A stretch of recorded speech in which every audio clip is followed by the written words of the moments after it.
عبر أثير القناة الثانية من أجل النقل المباشر لمباراة قمة هذه الدورة ديربي مدينة الدار البيضاء بين الوداد والرجاء. قمة الدورة 25، الوداد المتزعم والرجاء المحتل المركز الثالث.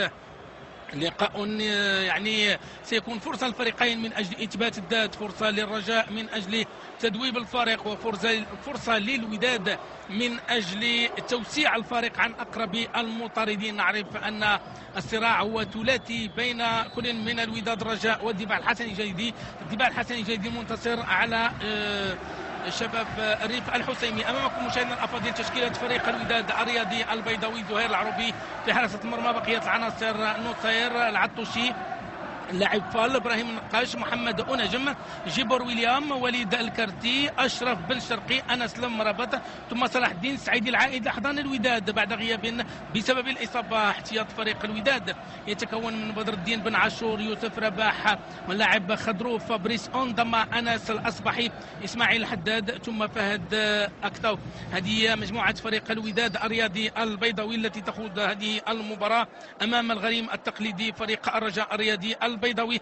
تشكيلة الرجاء: أنس زنيتي في حراسة المرمى، بقية العناصر: عمر بوطيب، جواد اليميق، خليمة مابيديه، عبد الإله الحافظي، سعد اللمطي، عصام الرقيب، بدر بنون، زهير الوصيلي، ومومي هيلاري، ثم اللاعب عبد جليل جبيرات. الطاقم الاحتياطي للرجاء يتكون من محمد بن حليب، يوسف أنور، محمد بوعميرة كحارس احتياطي، وليد الصبار، محمد الحاج، زكريا الهاشمي، ويوسف القدوي.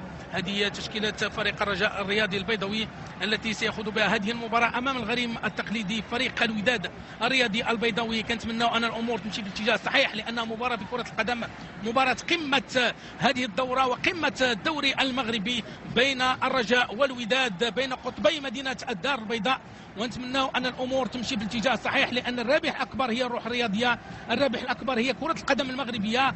وما شاهدناه يوم الثلاثاء ما قبل الماضي يعني بالملعب الكبير مدينة مراكش لا يشرف الجماهير المغربية. وأعود وأقولها: يجب محاربة مثل هذه الفئة التي تسيء لكرة القدم المغربية وتسيء لفريق الرجاء ولا اسم فريق الرجاء الرياضي البيضاوي. على أي هناك جماهير رجوية تشجع بطريقة حضارية في هذه المباراة، وهناك كذلك جماهير ودادية على نفس النهج تسير وتشجع هي الأخرى بطريقة حضارية. فؤاد، قمة يعني قمة على مستوى أرضية الملعب وقمة على مستوى الحضور الجماهيري.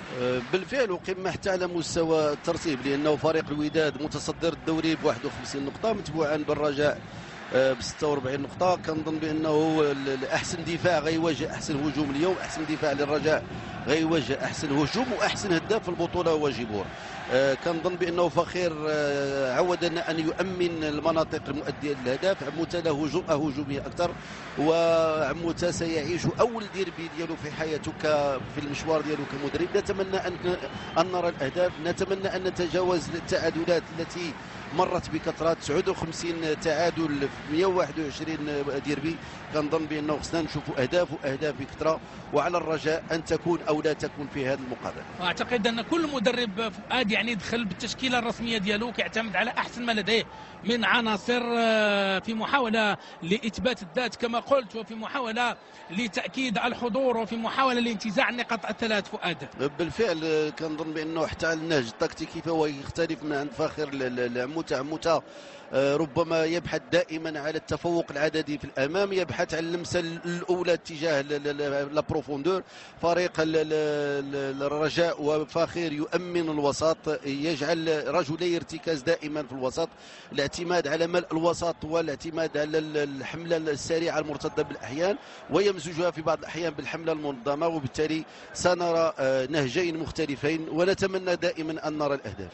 إذا لقاء القمة هنا بمدينة الدار البيضاء، الوداد في مواجهة الرجاء. لقاء غادي يقودوا طاقم تحكيم من عصبة الغرب بقيادة سمير الكزاز، الحكم القادم نحو الأضواء من بين أحسن الحكام على المستوى الوطني، يدق باب يعني الدولية بقوة، وهو حكم دولي، وكذلك من خيرة الحكام على مستوى البطولة الوطنية. على مستوى الإحصائيات فؤاد كما قلت 59 تعادل مسجل حتى الآن بمجموع المواجهات 24 من هذه التعادلات انتهت سلبية بدون تسجيل أهداف. 28 انتصار كان من نصيب الوداد في هذه اللقاءات، 34 انتصار للرجاء في تاريخ الديربيات. فاخر يتواجد في الديربي للمرة ال20، وحضور الهداف التاريخي لديربيات البيضاء هو سعيد غندي ب7 أهداف. هذه معطيات وإحصائيات فؤاد تسجل ويعني وتدون للديربي البيضاوي.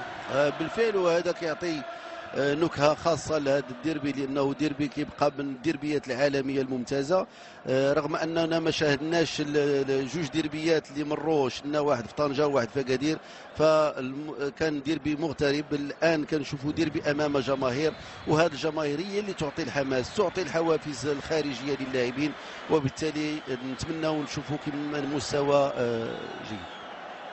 صورة معبرة فؤاد أن عناصر فريق الرجاء يعني بجانب صغار الوداد، وعناصر فريق الوداد بجانب صغار الرجاء. هذه الصورة معبرة، صورة رسالة مشفرة لمن يعني يشك في العلاقة الطيبة بين الوداد والرجاء، في من يشك في يعني الصلة بين الوداد والرجاء لانتماء لمدينة الدار البيضاء. وحتى اللاعبين داخل رقعة الميدان السلوك ديالهم الغفلت على الجمهور. علاش؟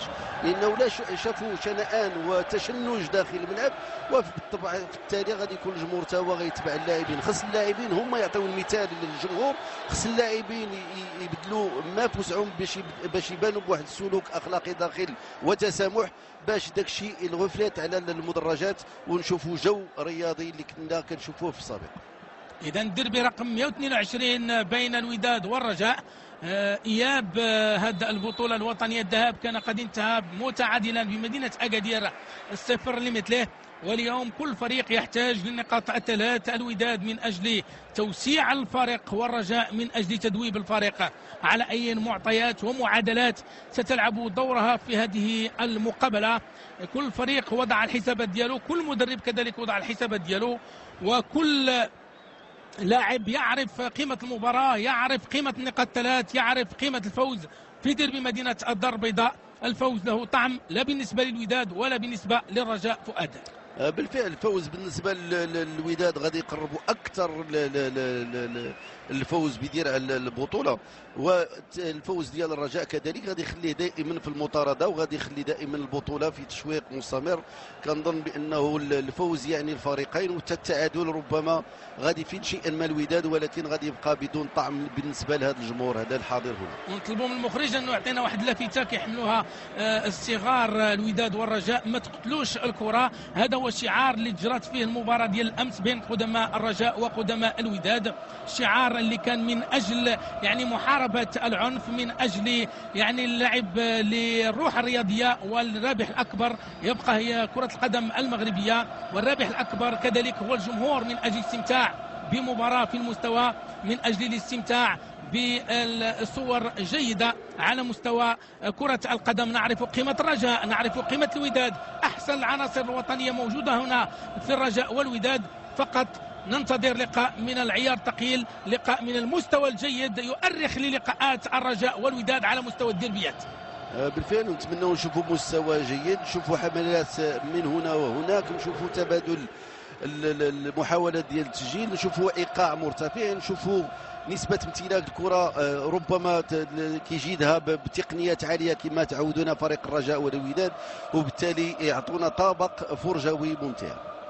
بالأمس شاهدنا كما قلت لقاء بين القدماء، لقاء يعني ضم العديد من الوجوه التي مرت عبر بوابة الوداد وعبر بوابة الرجاء. شاهدنا رضوان العلالي، شاهدنا يعني نبيل مسلوب، شاهدنا فتحي جمال، شاهدنا حسن ناظر، شاهدنا العديد من الأسماء التي كانت يعني في مباراة أخوية، مباراة ودية، ومرت عبر بوابة فريق الرجاء الرياضي البيضاوي. لا ننسى كذلك أسماء أخرى مرت عبر بوابة الرجاء كطارق بندمو، اللي من الأسماء التي يعني أعطت شيء الكثير لفريق الرجاء، كهشام أبو شروان، يعني ياسين الحظ، العديد من الأسماء. وعلى ذكر هذه الأسماء نسجل الحضور الكبير لأسماء الوداد، كذلك العلالي كما قلت، شمس الدين الجنبي، عزيز الحسوني، وحسن بن عبيشة اللي كي تعتبر من احسن المدراء التقنيين على المستوى الوطني. هذه حقيقه يمكن نعترف بها. والان عاد لفريق الوداد الرياضي البيضاوي كمدير تقني لفريق الوداد حسن بن عبيشه. وتحيه لحسن بن عبيشه كما كنوجهوا تحيه لجميع المدراء التقنيين كحسن مؤمن، كالعديد من المدراء التقنيين اللي ابلوا البلاء الحسن كفتحي جمال. كنظن بانه الناس اللي فاتوا في الكره وكيعطيو للاجيال اللي كاينه الان واللي غادي تجي من بعد ان شاء الله. خاصه ان المدرسه المغربيه يعني بدات تنتج وعبد الرحمن السليماني بفاس كذلك. بالفعل قلت ان المدرسه المغربيه بدات تنتج اطر من المستوى العال، اطر من المستوى الجيد. قلتها فؤاد، هناك فتحي جمال، هناك العديد من المدراء التقنيين على مستوى الفرق الوطنية كما قلتها حسن بن عبيشة وآخرون. هذه رسالة يعني من أجل دعم الأطر المغربية، من أجل دعم المدرسة المغربية على مستوى التدريب. وكنا في وقت من الأوقات فؤاد كنشاهدوا يعني 16 مدرب أجنبي في البطولة الوطنية. الآن المدربين المغاربة يعني اكتسحوا البطولة الوطنية، وهذا اعتراف للأطر المغربية، اعتراف للكفاءات المغربية التي تقود الفرق الوطنية. وإلا خدينا الفرق ثلاثة المحتلة للمراكز المتقدمة: عموتة إطار مغربي بالنسبة للوداد، محمد فاخر بالنسبة للرجاء، وعبد الرحيم طالب بالنسبة لفريق الدفاع الحسني الجديد. وتحية الودادية المدربين لأنه صعبوا على المدربين الأجانب، لأنه وضعوا قدامهم واحد الأسس، الإطار صعيب باش يجي يدرب في المغرب، لانه عطاو القيمه للبطوله المغربيه وخلاو انه لا بغيتي تجي تدرب في المغرب خص يكون عندك مستوى عالي جدا الاطار الوطني. بالفعل اذا بعد قليل ستعطى اشاره انطلاق هذه المباراه بين الوداد والرجاء في ديربي مدينه الدار البيضاء، ديربي 122. بالفعل انطلقت المباراة لفائدة فريق الرجاء الرياضي البيضاوي. ننتظر لقاء قويا، ننتظر الفرجة والمتعة والأهداف من جانب الفريقين، وأن تبقى كما قلت الروح الرياضية هي الرابح الأكبر في هذه المباراة، هي الرابح الأكبر بالنسبة للجمهور الحاضر هنا بالمركب الرياضي محمد الخامس مدينة الدار البيضاء. جمهور يمثل الفريقين، يشجع الفريقين، ولو أن كما قلت العديد من الأماكن لا زالت فارغة.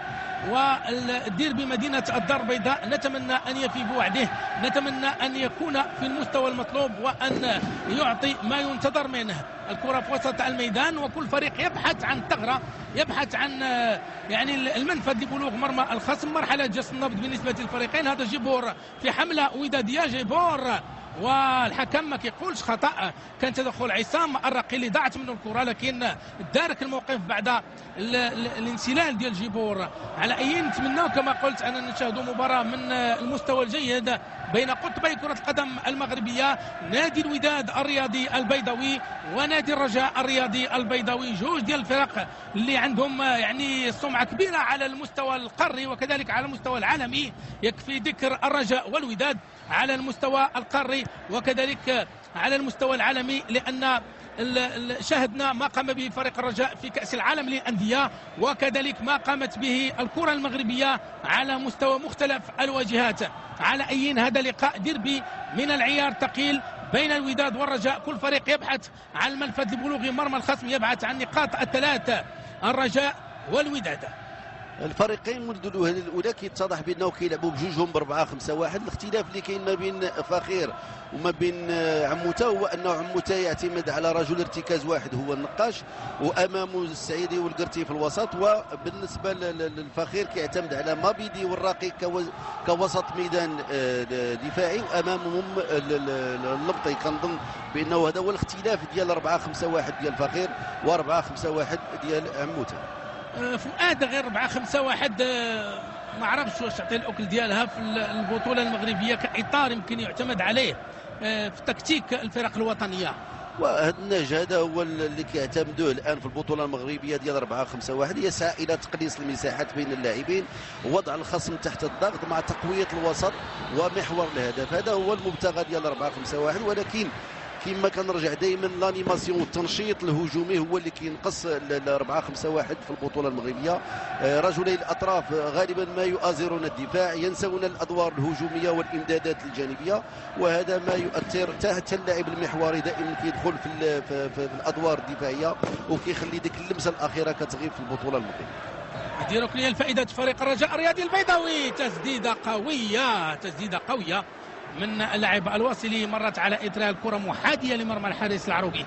احسن محاوله الى حدود الدقيقه الثالثه، يعني كان تهديد حقيقي من جانب فريق الرجاء الرياضي البيضاوي. نتابع بالعرض البطيء تسديده الواصلي، مرت محاذيه لمرمى الحارس زهير العروبي. مباراه يمكن تمشي، هذه مرحله جس النبض فؤاد، يمكن تمشي بايقاع مرتفع لان كل فريق يبحث عن نقاط ثلاثه، وكل فريق يحاول ان يضغط على الخصم وان يخرج سريعا الى حامل الكره، وهذا مطلب ديال عموته وديال الفخير. الملاحظ هو انه منذ البدايه وكاين الضغط على حامل الكره من الجانبين، وهذا غادي يخلي الجانب ولا الهامش ديال الابتكارات كتقل في هذه المقابله.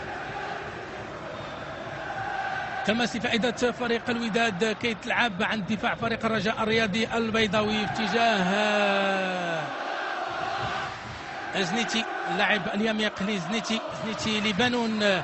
هناك يعني كما قلت مرحلة جس النبض بالنسبة للفريقين للبحث عن المنفذ، للبحث عن الثغرة من أجل تسجيل الهدف، وكل فريق يحاول ترميم الصفوف. هذا لقاء يعني ديربي، النتيجة ديالو كتكون مهمة بالنسبة للفريقين. تمريرة للجهة اليمنى عند اللاعب هيلاري مومي، والكرة دائما عند فريق الرجاء. تماس لفائدة فريق الوداد، غيتنفذ التماس لفائدة الفريق الأحمر. وحنا كنتابعوا منذ المجيء الى الوداد، فهو النهج الذي يسلكه يسعى غالبا الى الحصول على تفوق عددي في الهجوم، الحفاظ على الثوابت الدفاعيه لنيل التوازن عند ضياع الكره، وهذا ما خلاه انه يتفوق هجوميا ويسجل العديد من الاهداف وما تدخلش الكثير من الاهداف كما كانت في عهد ديال توشاك ودوسار. تمريره الجهه اليسرى لفريق الرجاء، كاين تشجيعات متواصله من جماهير الفريقين. تمريره ومن الحافظي، لكن الكره تعود لعناصر فريق الوداد تجاه اللاعب جيبور عند اللاعب بنون يفضل ارجاع الكره للحارس انس ازنيتي يحتفظ بالكره. هناك اللاعب بنون، كاين حراسه يعني لاعب للاعب كيحاول يفرضها كل فريق. عصام الرقي للجهه اليمنى، الكره خارج الميدان. تماس لفائده فريق الوداد. لقاء حتى الان فؤاد تكتيكي محض بين الفريقين بالفعل، وجانب من جمهور فريق الوداد الذي يؤازر النادي الاحمر في هذه المباراه، كذلك جماهير الرجاء تؤازر الفريق الاخضر. كره عند عناصر فريق الرجاء ضائعه تمشي عند جيبور يحتفظ بالكره. تدخل اللاعب، تسلل بالفعل تسلل كان اعلن عليه الحكم المساعد الاول. ولا هضرنا على عموته، ففاخر يحب تامين الدفاع للخط الخلفي بتقييد اللاعبين بواجبات التغطيه والرقابه، ولكن تحيه كبيره لفاخر لانه في ظل المشاكل اللي عاشها هذه السنه وهو الان وصيف ديال في البطوله، فهذا شيء ايجابي. المدرب وطني يعيش في ازمات ويحتل المرتبه الثانيه. تماس فائدة فريق الوداد، كرة كثير في وسط الميدان. هذه كما قلت مرحلة جس النبض، كل فريق يسعى جاهدا لبلوغ مرمى الخصم. هذا احتياطي فريق الوداد الرياضي البيضاوي. كيتنفذ التماس فائدة فريق الوداد. بدر بنون يرجع الكرة في اتجاه اللاعب جبيرة، كتمشي عند عناصر فريق الوداد. ضربة خطأ لفائدة فريق الرجاء في وسط الميدان، غيتنفذ الخطأ. هناك اللاعب الحافظي ومن سينفذ ضربة خطأ. بالفعل كينفذ بسرعة ضربة خطأ عند اللاعب اليميق ربح لفريق الرجاء.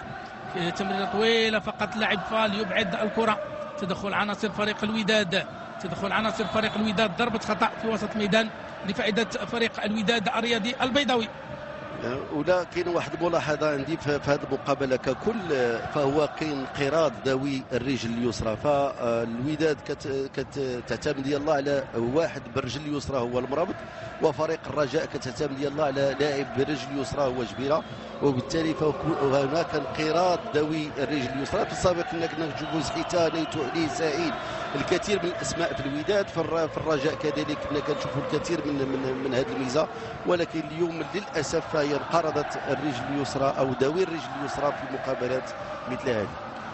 ديربي مدينة الدار البيضاء يعود لمركب محمد الخامس بعد أن غاب لسنتين عن مركب محمد الخامس. هذه محاولة من الجهة اليمنى من جانب فريق الرجاء الرياضي البيضاوي، محاولة لفريق الرجاء، تمريرة تجاه اللاعب الحافظي، تمريرة الحافظي يحتفظ بالكرة، تدخل عناصر فريق الوداد، الحافظي كتضيع له الكرة أكثر من المراوغة، وتدخل عناصر فريق الوداد اللاعب أناجم جبيرة يتدخل وتماس لفائدة فريق الوداد.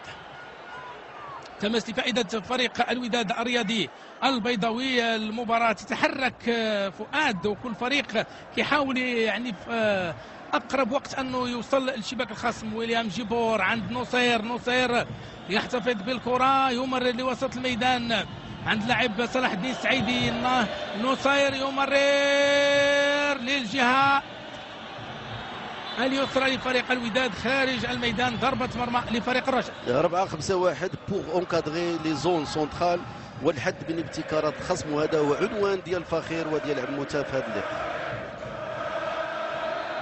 بدر بنون نفس الطريقة ونفس النهج بالنسبة للفريقين، وتشجيعات متواصلة هنا بالمركب الرياضي محمد الخامس مدينة الدار البيضاء بين أنصار الوداد وأنصار الرجاء. والتشجيع كما قلت هو بطريقة حضارية، نتمنى أنها الطريقة تمشي يعني حتى آخر المباراة، لأن كيبقى الرابح الأكبر هي كرة القدم الوطنية، الرابح الأكبر هي الرياضة. ومحاولة لفريق الوداد تجاه اللاعب جيبور، تدخل اللاعب بانون في وسط الميدان عند ليما مابيدي كتضيع له الكرة، كتمشي عند عناصر فريق الوداد في وسط الميدان عند اللاعب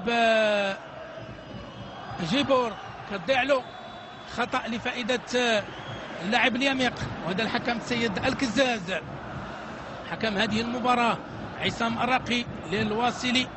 الواصلي يمرر، تدخل عناصر فريق الوداد، تدخل لاعب النقاش، وتماس لفائدة فريق الوداد. جيبور الآن مسجل 16 هدف. الشيء الجميل في 16 هدف هو لعب 20 مقابلة فقط، وبالتالي كنظن بأنه المعدل فهو معدل جيد بالنسبة لجيبور. ولا مشينا لفابريز كنلقاو لعب 19 مقابلة سجل 6 ديال الأهداف. شيكاتارا اللي جا وكانت واحد الهالة عليه كبيرة فهو لعب 7 المقابلات ولم يسجل أي هدف. فال لاعب 8 ديال المقابلات كأجنبي، كنهضر على الأجنبيين، فهو سجل ولكن سجل ضد مرماه في مقابلة الحسين. تماس فائدة فريق الوداد كيتنفذ وسط لاعب أنس المرابط لوسط الميدان، لاعب الكرتي عند اللاعب نصير عبد اللطيف، نصير نشط الجهة اليمنى لفريق الوداد. مناجم يحتفظ بالكرة، مرر لصلاح الدين السعيدي عند ليما مابيدي وتماس لفائدة فريق الوداد. وانت كتهضر على مابيدي، فمابيدي هو الاكثر اجانب اللي لعب المقابلات، فهو لعب حتى الان 23 مقابله وسجل هدفين، وهذه الهدفين كانوا من تسديد من بعيد، وهذا شيء ايجابي عند مابيدي، هو انه دائما يسجل اهداف ويسجلها من بعيد، ولكن الايجابي هو لعب 23 مقابله. تحيه كبيره لمابيدي. ضربة خطأ لفائدة فريق أو تماس على ما أعتقد، تماس لفائدة فريق الوداد الرياضي البيضاوي. هناك لاعب سقط الأرض من صفوف فريق الوداد، نصير عبد اللطيف نصير، وكذلك من اللاعبين اللي لعبوا لقاءات كثيره مع فريق الوداد خلال هذا الموسم، ومن اللاعبين اللي كيقطعوا مسافات كثيره في المقابلات، فهو ربما كيوصل حتى 13 كيلومتر في المقابله، فهو يدافع باستماته، ولكن عند التنشيط الهجومي فهو دائم حاضر في الامام، وبالتالي فهو كيقطع 91 ديال الامتار كل 4 دقائق او 5. كنظن بانه رجل يجيد الركض ويجيد الادوار ويمزج بينهما ما بين الدفاعي والهجوم. هذه المحاوله الوحيده حتى الان كانت لفريق الرجاء الرياضي البيضاوي. ضربه خطا بالفعل لفريق الوداد، هذا الطاقم الاحتياطي لفريق الوداد الرياضي البيضاوي. ضربه خطا لفائده فريق الوداد جانبيه غادي تنفذ بالنسبة للفريق الأحمر. منفذ الخطأ اللاعب أناجم، وهذا أنس زنيتي يعطي تعليمات لعناصر فريق الرجاء للدفاع. فريق الرجاء غتنفذ ضربة الخطأ بواسطة اللاعب أناجم كنفذ تدخل اللاعب جبيرة يبعد الخطر في اتجاه الحافظي، كتمشي لوسط الميدان عند عناصر فريق الرجاء ليما مابيدي. هناك لاعب سقط الأرض بدر بنون سقط الارض من جانب فريق الرجاء الرياضي البيضاوي. وحتى الان التعادل هو سيد الموقف في هذه المقابله، 0 لمثلها البياض حتى الان. هذا اللاعب جيبور هداف البطوله الوطنيه. التساؤل اللي كيبقى فؤاد واش يمكن يحطم الرقم القياسي ديال البوساتي اللي ما استطاع حتى شي لاعب انه يحطمه منذ يعني تسجيل البوساتي الحوالي 25 هدف. كنظن بانه من الصعب على جيبور، لانه في ظل كما نرجعوا دائما النهج التكتيكي اولا، وثانيا كنظن بانه دخلنا في مقابلات حاسمه كيصعب على الان باش تسجيل، لانه هدف سيساوي شيء الكثير. نرجعوا للمومي ديال فريق الرجاء، وهو في البدايه ديالو فهو سجل اهداف ولكن تراجع المستوى ديال مومي. كون بقى في المستوى ديالو كان غادي يفيد الرجاء اكثر. مومي لعب 9 مقابلات ولم يسجل سوى 3. ربما كان القيل والقال ما بينه وما بين اسفي، ولكن الان تراجع المستوى ديالو بشكل ملفت مومي. كنظن بانه كون يرجع للمستوى ديالو ديال الاول كان غادي يفيد الرجاء اكثر. الوداد الرياضي البيضاوي بمرتبة أولى ب 51 نقطة، لعب 24 مباراة أي بمعدل 2.12 نقطة في المقابلة. فاز في 14 مقابلة، تعادل في 9 ولم ينهزم إلا في مقابلة واحدة. فريق الوداد الرياضي البيضاوي الهزيمة الوحيدة كانت أمام الكوكب المراكشي في الدورة الأخيرة من دورات الذهاب ب3 إصابتين. سجل هجوم الوداد 40 هدف، أحسن هجوم في البطولة الوطنية. سجل عليه 19 الهدف، 7 منهم خارج الميدان و12 داخل الميدان.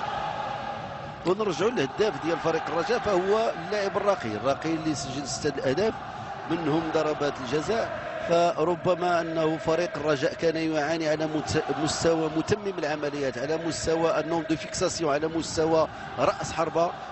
فربما انتدابات في الاول ما كانتش في الاتجاه الصحيح. كنظن ولا مشينا حتى لونغوالما، فهو من الكابون لعب 12 ديال المقابلات لم يسجل اي هدف. مابينغي اللي لعب 13 المقابله وسجل يلا هدفين.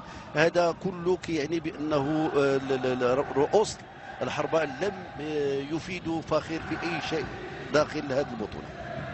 كاين تمريرات طويله فؤاد من جانب فريق الرجاء للجبهه الاماميه، هذا اختيار تكتيكي للمدرب محمد فخر.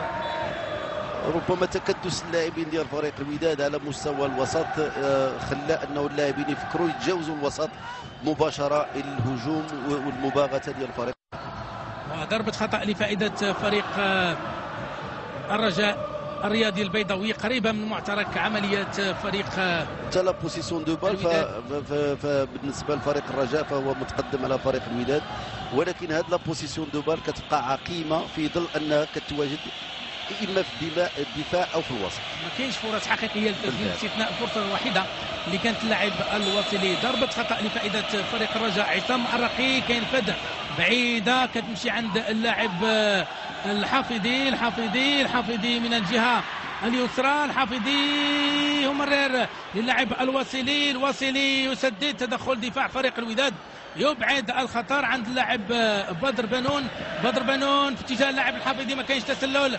الحافظي من الجهه اليسرى وتدخل اللاعب فال. ركنيه لفائده فريق الرجاء، ركنيه لفائده فريق الرجاء الرياضي البيضاوي. هذا اللاعب فال، وهذا الحارس زهير العروبي حارس فريق الوداد، وانس مرابط مدافع فريق الوداد. مرابط وفال من تكوين فريق المغرب التطواني. كتنفذ الركنيه لفائده فريق الرجاء. تدخل دفاع الوداد وكتمشي تماس لفائده فريق الرجاء. لاعب جبيره عند عصام الرقي ارجاع الكره للخلف، نفس الطريقه ديال محمد فخير، ارجاع الكره للخلف من اجل يعني اخراج الخصم. اليميق أندية أجنبية تتابع هذا اللاعب في البطولة الوطنية، تتابع اليميق من أجل انتداب هذا اللاعب اللي انتدبوا فريق الرجاء خلال هذا الموسم من فريق أولمبيك خريبكا، وكان ربح لفريق الرجاء. كذلك كما قلت فؤاد فال والمرابط جوج ديال العناصر اللي استخدموا من فريق الوداد السابق من المغرب التطواني، وكان انتداب جيد بالنسبة لفريق الوداد. الكرة في معترك الوداد. لاعب كيبقى فال، فهو لعب في الصغار ديال المغرب التطواني، منذ الشبان ديال المغرب التطواني هو كيلعب مع المغرب التطواني. اذا كاين تكوين من طرف المغرب التطواني في هذا الاتجاه. تماس لفائدة فريق الرجاء قريب من معترك فريق الوداد كيتنفذ بسرعة وكتمشي الكرة خارج الميدان. تماس لفائدة فريق الوداد. تجاوزنا الدقيقة 17 الدقيقة 18 الآن 0 لمثله بين الفريقين.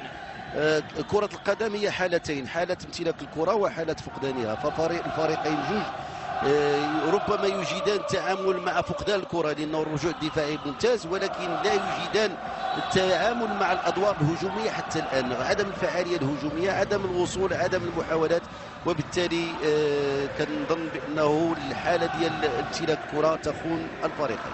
ديربي مدينة الدار البيضاء يصنف ضمن أقوى الديربيات على الصعيد العالمي مع العشرة الأوائل على الصعيد العالمي، وهذا يعني رسالة على أن لقاء الديربي المغربي هو يعني يعطي صورة جيدة عن كرة القدم المغربية، يعطي صورة جيدة. وحضور رئيس الجامعة فوزي القجاع لمتابعة هذا، ورئيس الكونفدرالية الإفريقية أحمد لكي يتابعوا هذه المباراة، مباراة قمة الدوري المغربي بين قطبي كرة القدم المغربية نادي الوداد ونادي الرجاء. هذه محاولة لفائدة فريق الوداد، تدخل دفاع الرجاء عند لاعب الحافظي يحتفظ بالكرة، يحاول يمرر، بالفعل كيمرر الجبهة الأمامية عند لاعب الواصلي، تدخل فال بطريقة جيدة، يتمكن من الكرة عند لاعب النقاش، عند نصير للجبهة الأمامية في اتجاه لاعب أوناجم، تدخل الدفاع فريق الرجاء عند ليما مابيدي في وسط الميدان لعصام الرقيع عميد الرجاء في اتجاه اللاعب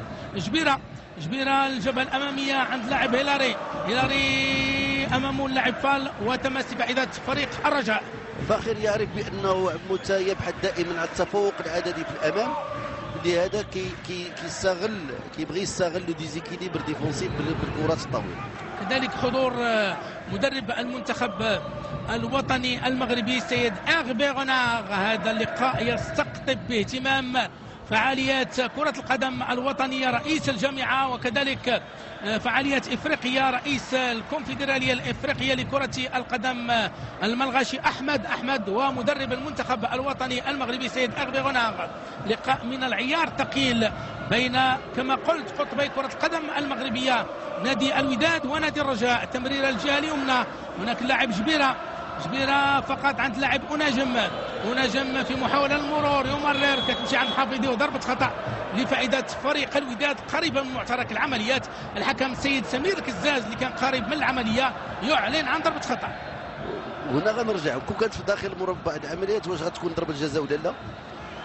يعني ملي الحكم اعلن عن ضربة خطأ، لو كانت يعلن عن ضربة جزاء قانونيا ولا كانت داخل رقعة الميدان ما غتكونش ضربة جزاء، لأنه قريب من المدافع وقصد انه يضرب الكره لانه كان بينته متر ونصف، فكنظن بانه عن دون قصد ما كانش غتكون ضربه.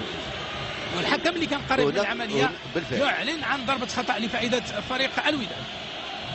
خطيره لفائده فريق الوداد على مشارف مربع العمليات. اللاعب أوناجم المتخصص في تنفيذ ضربة الأخطاء سينفذ ضربة خطأ لفائدة فريق الوداد، والحكم سيد كزاز كيطلب من عناصر فريق الرجاء إعطاء الأمطار القانونية لمنفذ ضربة الخطأ.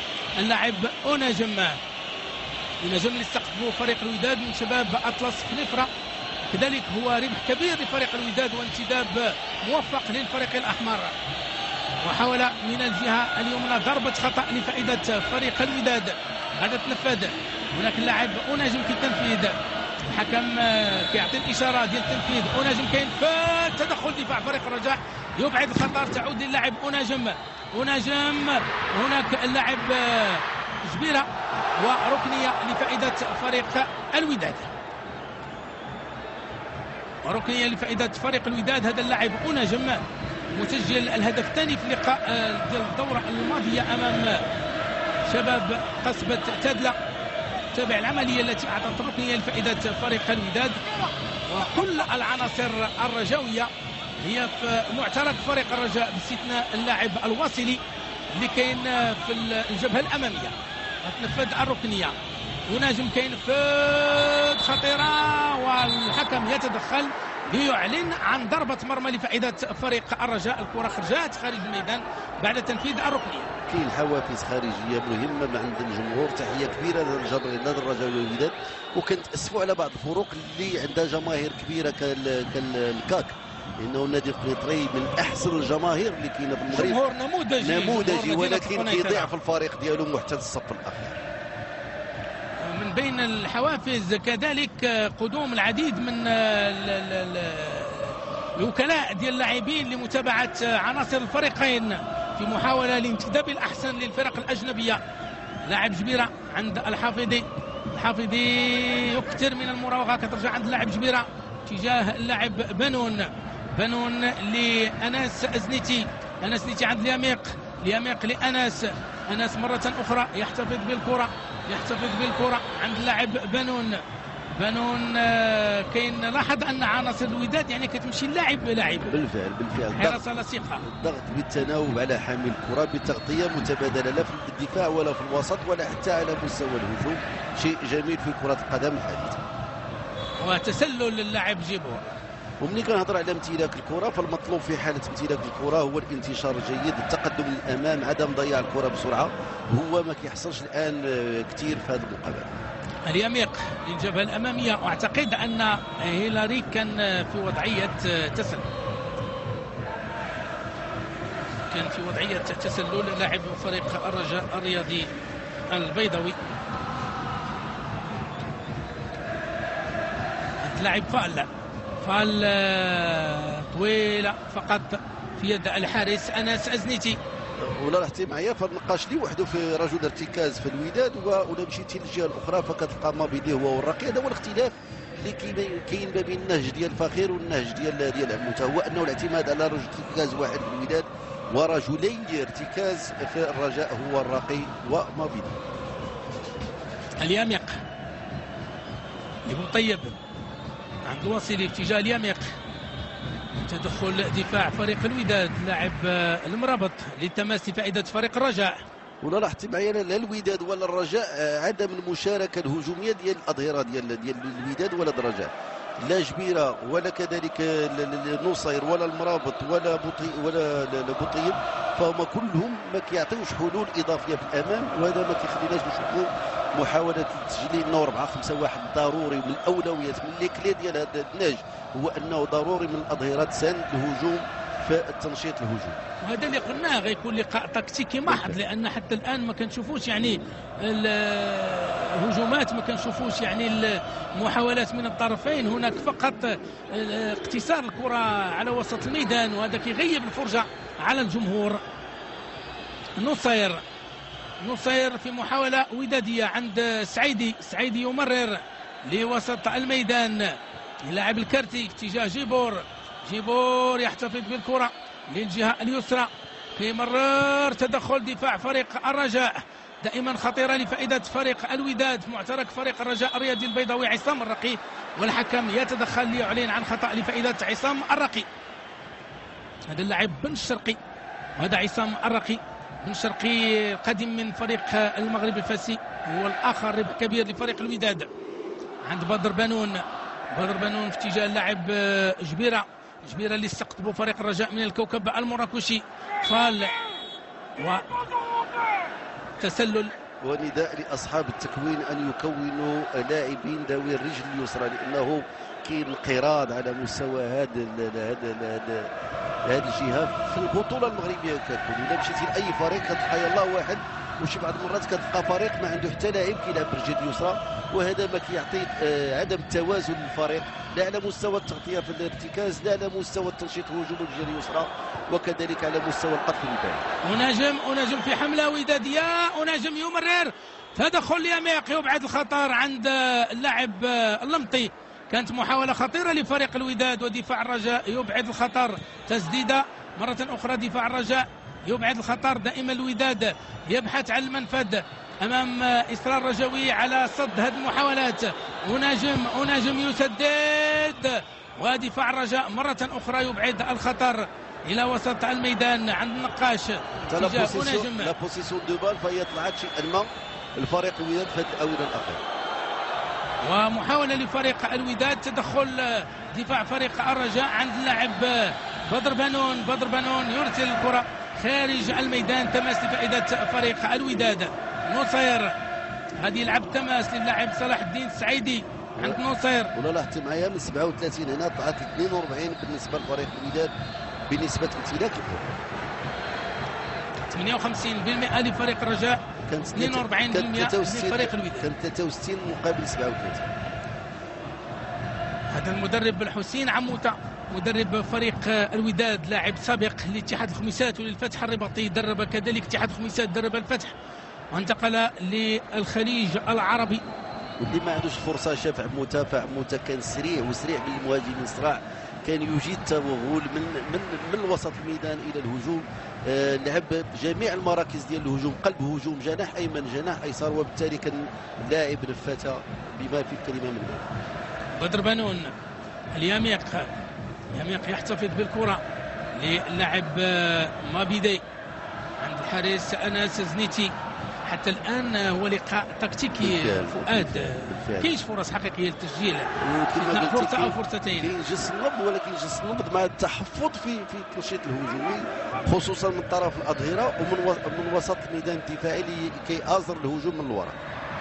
كره عند فريق الوداد، كتجي عند فريق الرجاء. اللاعب اللمطي كتضيع له الكره، كتجي عند عصام الرقي وتماس لفائده فريق الرجاء. يعني كاين صراع كبير على مستوى وسط الميدان، والجمهور كي يستهوي لي بتي بون.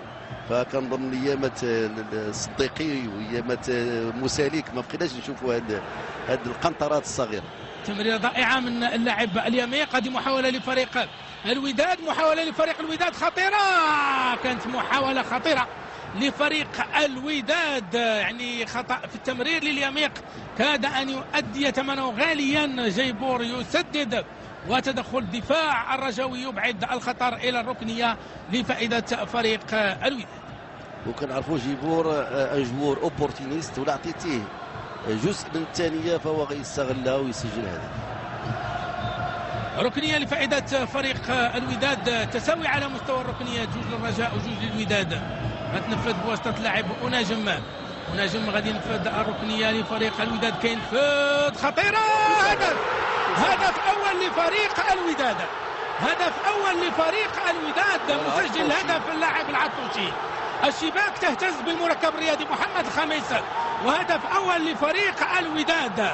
يعني انتظرنا حتى الدقيقة 31 عاد تمكن فريق الوداد من مباغتة الرجاء بهدف، يعني سجل بضربة رأسية مركزة استقرت مع الكرة في شباك الحارس أنس زنيتي. وبعض الأحيان كما قلت المدافعين هم اللي كيعطوا حلول في التهديف، فالعطوشي كان بدون رقابة، كان الكل يراقب المهاجمين، ولكن عطوشي جاء من الوراء وسجل هدف. وكما كنقول غالي دائما خص المساندة الدفاعية في الهجوم، كما كنشوفوا النبات، كنا كنشوفوا بزاف ديال المدافعين اللي كانوا كيصادوا وكيعطيو ان بلوس في الهجوم. وهذا الهدف يمكن يخلي فريق الرجاء يخرج، يمكن نشوفوا لقاء اخر، لان الرجاء منهزم والوداد منتصر. لاحظ معايا هنايا فربما الماركاج دوزون كاينه، ولكن الكل كان يراقب المهاجمين ونسوا العطوشي الآتي من الوراء. نفس الطريقة الرجاء يرجع الكرة للوراء بنفس الطريقة اللي شاهدناها يعني من دورات وفي لقاءات عديدة. مرة أخرى تمريرة خاطئة فقط للحارس أنس زنيتي. بسرعة عند بدر بنون لعصام الرقي لوسط الميدان، وتدخل دفاع فريق الوداد. لاعب فال يبعد الخطر اتجاه لاعب العطوشي لوسط الميدان عند فريق الوداد اللي كيبحث عن المنفذ لإضافة أهداف أخرى. في الوقت لفريق الرجاء يحاول الحصول على هدف التعادل.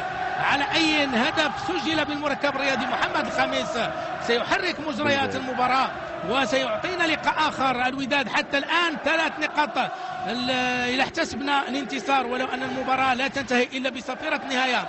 الوداد 3 نقاط يعني مفيدة بشكل كبير بالنسبة للفريق الأحمر.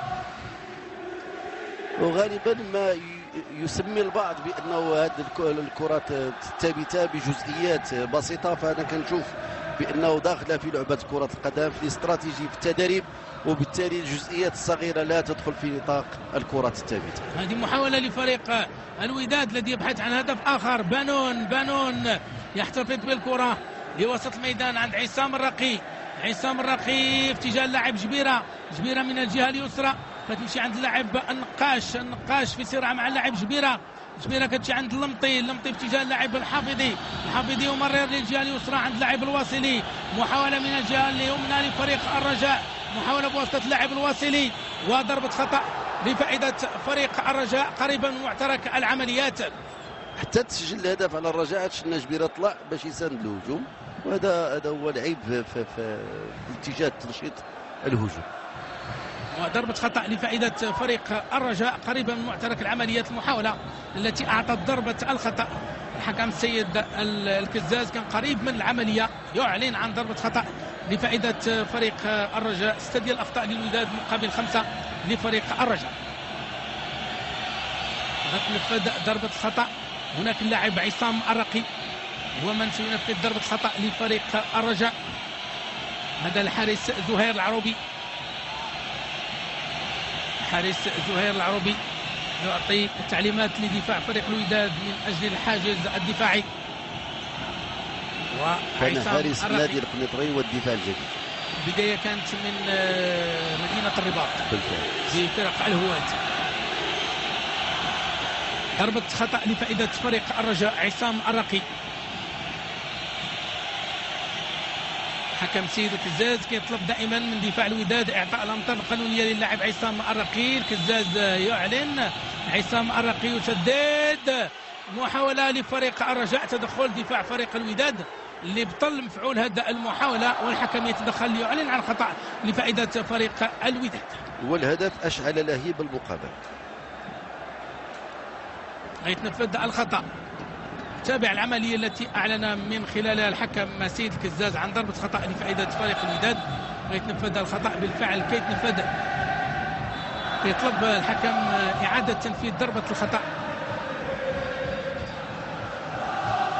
في اتجاه اللاعب أناجم. صراع مع جبيرة لوسط الميدان، تدخل اللاعب نصير اليميق يبعد الكرة عند اللاعب الحافظي اتجاه اللاعب اليميق. كتجي عند عصام الرقي كتضيع له الكره وكيسترجع عصام الرقي لوسط الميدان عند اليميق. كتمشي اللاعب الحافظي ينطلق امامه 3 ديال اللاعبين فريق الوداد. صعيب على الحافظي انه يمر، وكتشي عند اللاعب نصير في اتجاه اللاعب جيبور، وانس زنيتي يبعد الكره في اتجاه اللاعب الواصلي كيوصل الكره، وخطأ لفائدة اللاعب الواصلي لفائدة فريق الرجاء.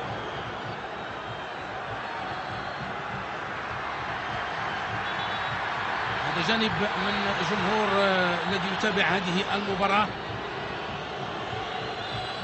رغم ذلك فالحملة المنظمة فما شدناهاش كثير في هذه المقابلة، شفنا حملات سريعة ومرتدة، ولكن لم نشاهد تلك الحملة المنظمة المبنية على أسس والتقدم ببطء بطريقة غير مباشرة، تدوير الكرة مع تمريرات محكمة حتى إيجاد ثغرة داخل دفاع الخصم، ولكن ما شفناش حتى الآن. شفنا الحملة المرتدة والسريعة بكثر. الحافظي عند لاعب جبيرة لعصام الرقي، خطأ لفائدة عصام الرقي،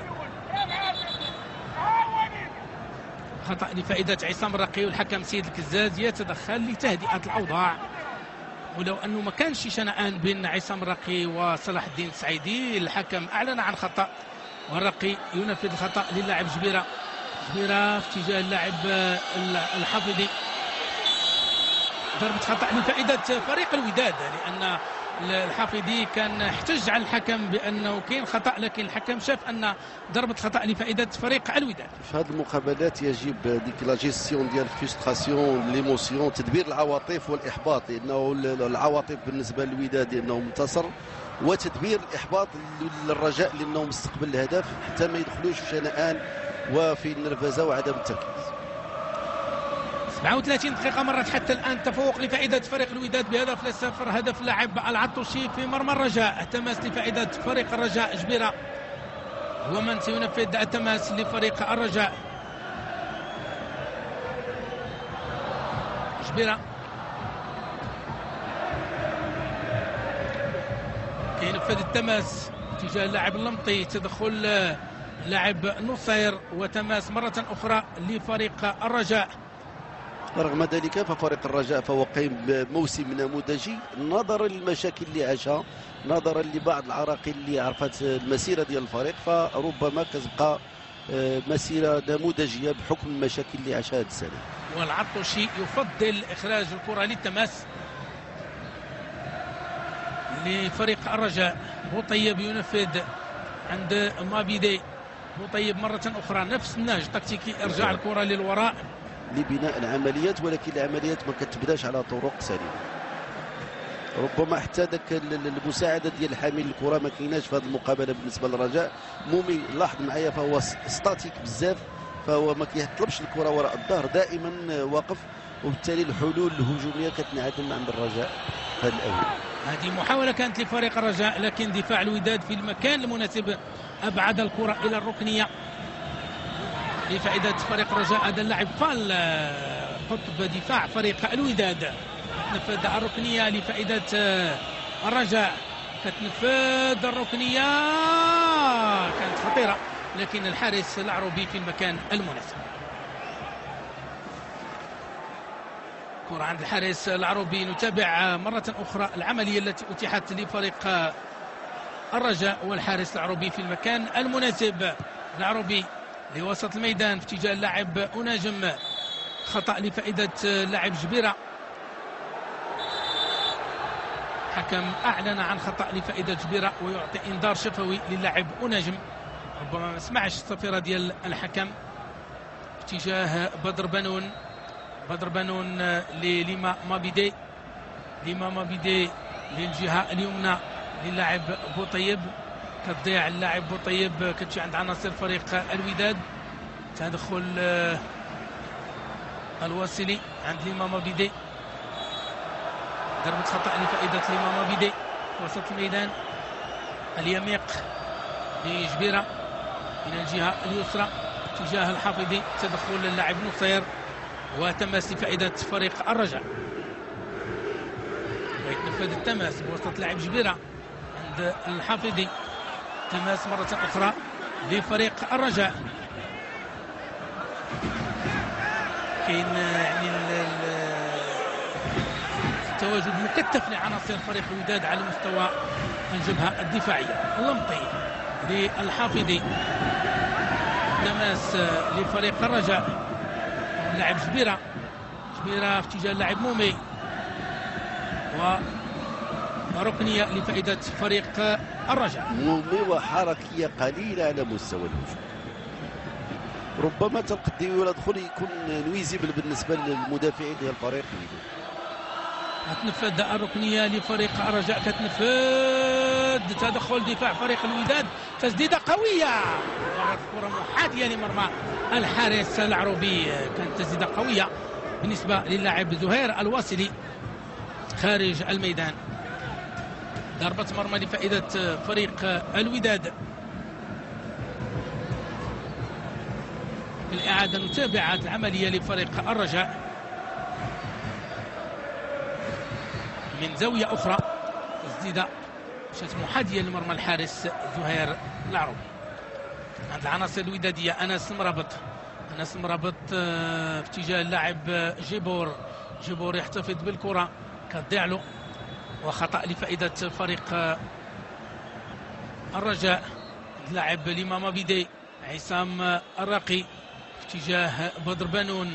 بدر بنون للاعب جبيرة. جبيرة يمرر. تدخل دفاع فريق الوداد. تدخل دفاع فريق الوداد، واعتقد تماس لفريق الرجاء. لاعب جبيرة بن محمود المساعد ديال المدرب بن محمود اللي سبق له يلعب مع سبورتينغ سلا ولعب في الخارج، وعلاقة طيبة مع حسين عموطة. جوج يعني كانوا في الخليج العربي. ليما مابيدي. ليما مابيدي عند لاعب جبيرة. جبيرة يحتفظ بالكرة، يمرر في اتجاه اللاعب مومي عند دفاع فريق الوداد. تدخل لاعب أنس مرابط، كتمشي عند ليما مابيدي. ليما مابيدي الجهة اليمنى. تدخل دفاع الوداد اللي كيبعد الخطر، والواسلي كيتمكن من الكرة الوصيلي كيتمكن من الكره كيمرر فقط. هناك المدافعين ديال فريق الوداد، لاحظ كيف اناجم يعني كيرجع للجبهه الدفاعيه من اجل مسانده دفاع الوداد، وهي من الادوار اللي كيقوم بها رجل ديال الاطراف في 4-5-1. عصام الرقي، بدر بنون للاعب اليميق للجهه اليمنى للاعب عمر بوطيب. اليميق يغير اتجاه الكره للجهه اليسرى. هناك نصير الجهه اليسرى بالنسبه لفريق الرجاء واليمنى لفريق الوداد. نصير يبعد خطر عند اللاعب اللمطي في اتجاه الحافظي، عند بنون جبيره. يعني كاين تكتل العناصر الوداديه اللي كتسد كل المنافذ بالفعل. اليميق، عصام الرقي والرجاء يبحث عن المنفذ ان كل العناصر الوداديه الان يعني تدافع بتصغير المساحات وبتقليل الممرات باش ما يبقاوش، لانه القوه ديال فريق الرجاء هما دوك لي باس لي زانترفال. هذه الكره العصريه، الوقت اللي يعني كتدافع باكبر عدد ممكن من اللاعبين وتهاجم باكبر عدد ممكن من اللاعبين. ومبادئ الدفاع اصلا هي الكل معني بالدفاع، بالتغطيه، بضغط وباسترداد. كرة عند عناصر فريق الوداد، عند لاعب الكارتي في وسط الميدان كتضيع، كتمشي عند اللاعب الكارتي الان اللي كيشد الكرة. كانت عند اللاعب بن الشرقي في السابق، كيمرر اللاعب الكارتي اللي كيمرر فقط خارج الميدان في اتجاه يعني العناصر الرجويه. التماس اللي لعبوا اللاعب جبيره مشي عند الامام بيدي، عند اليميق الجهه اليمنى عند بوطيب يحتفظ بالكره، يمرر ضائعه فقط عند لاعب جيبور في حمله وداديه، يمرر والحكم ما اعلنش عن تسلل. لا كون خطا كان يعلن عن تسلل، لان التدخل هذه مره اخرى تمريره خاطئه من اللاعب او الحارس انس زنيتي. الحكم يتدخل يعلن عن خطا لفائده فريق الرجاء. يعني كانت تمريره خاطئه من انس زنيتي كاد يستغلها فريق الوداد لتهديد مرمى الرجاء. محاولة رجوية من الجهة اليمنى. لاحظ كيف أن العناصر الوداد يعني تجتمع على اللاعب حامل الكرة بالفعل. اللمطي تبدع له الكرة، مش عند اللاعب الكارتي، ضائعة عند الإمام بيدي ودقيقة واحدة كوقت محتسب بدل ضائع عند اللاعب اللمطي في اتجاه الإمام بيدي. عند الحافظي يمرر للاعب اللمطي، عند اللاعب الإمام بيدي في اتجاه اللاعب جبيرة للاعب الحافظي من الجهة اليسرى. كان عليه يعني مرر الكرة لأن المنافذ هي مغلقة من جانب دفاع فريق الوداد، صعيب على الحافظي أنه يمر. يمشي عند اللاعب اليميق في اتجاه عصام الرقي لإمام بيدي يمرر للاعب جبيرة والكرة خارج الميدان. تماس لفائدة فريق الرجاء. نعيش الثواني الأخيرة من الوقت المحتسب بدل ضائع في الجولة الأولى، والحكم يعلن عن مستوى ضربات الركنية 4 للرجاء 2 للوداد. على مستوى التسللات 2 للرجاء 2 للوداد. ضربات الجزاء مش موجودة في الجولة الأولى.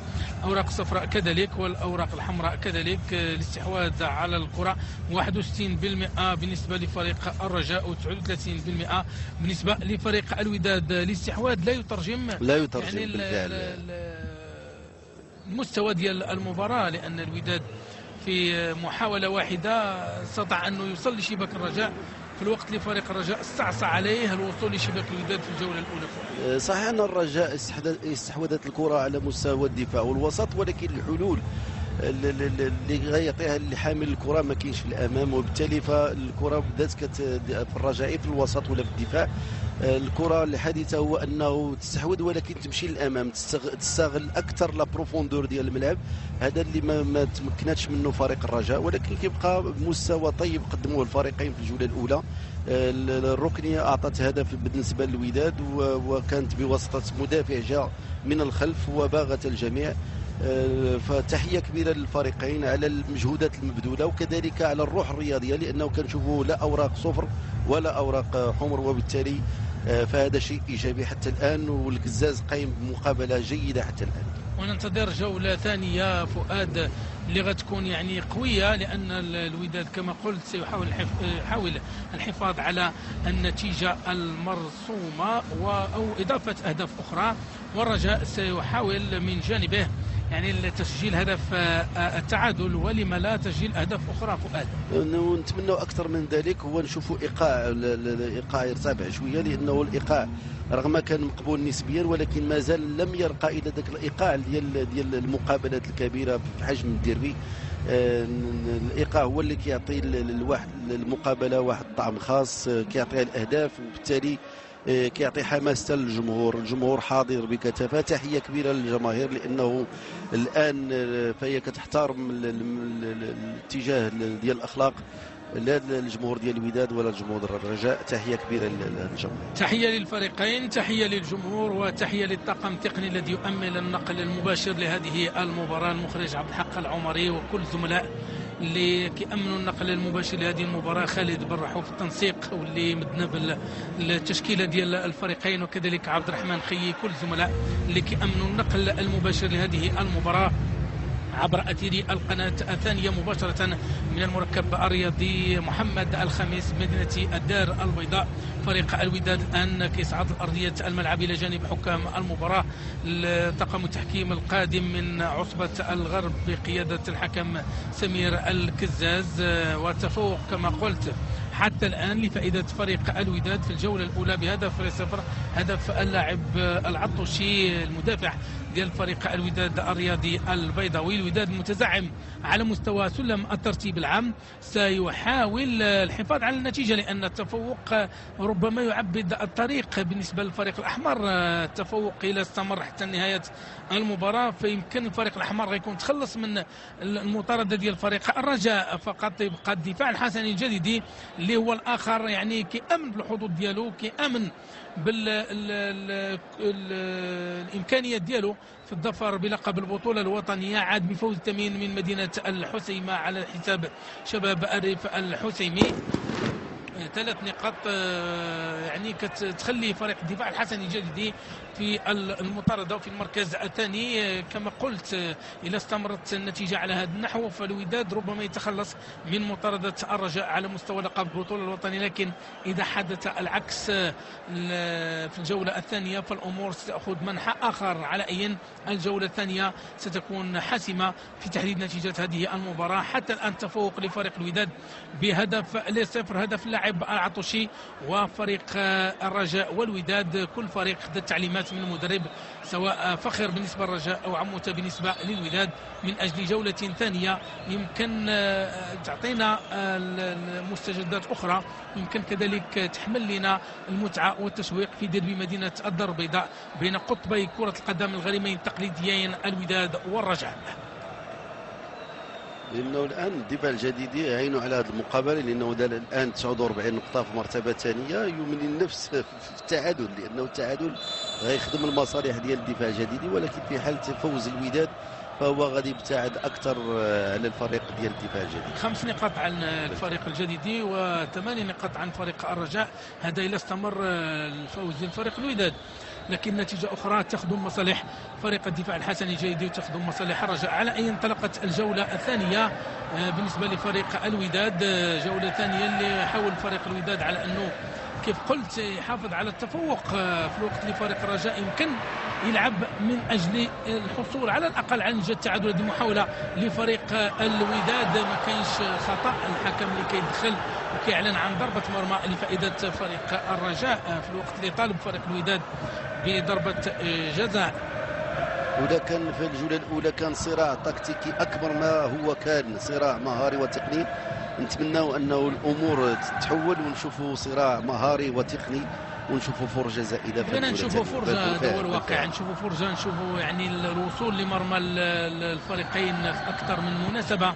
لأن الكرة تلعبت كثير في وسط الميدان في الجولة الأولى، وما غيب يعني الفرص الحقيقية للتسجيل سواء بالنسبة للرجاء أو بالنسبة للوداد، باستثناء فرصة أو فرصتين للرجاء، وكذلك بالنسبة للوداد واللي تمكن في إحدى المحاولات على أنه يسجل الهدف، هدف التفوق حتى الآن بواسطة اللاعب العطوشي. تماس لفائدة فريق الوداد كيتنفذ بواسطة اللاعب أنس المرابط عند اللاعب بن شرقي، كتمشي عند عناصر فريق الرجاء اللاعب عمر بوطيب، يعني تباطأ شيئا ما، وكان اللاعب الكرتي في المكان المناسب كيحصل على ضربة خطأ لفائدة فريق الوداد. نتابعوا من زاوية أخرى هذه العملية اللي أعلن من خلال الحكم السيد الكزاز سمير الكزاز عن ضربة خطأ لفائدة فريق الوداد. غادي تنفذ كل العناصر الرجوية في المعترك من أجل الدفاع عن مرمى الحارس أنس زنيتي، ولو أن النتيجة الآن هي لفائدة الوداد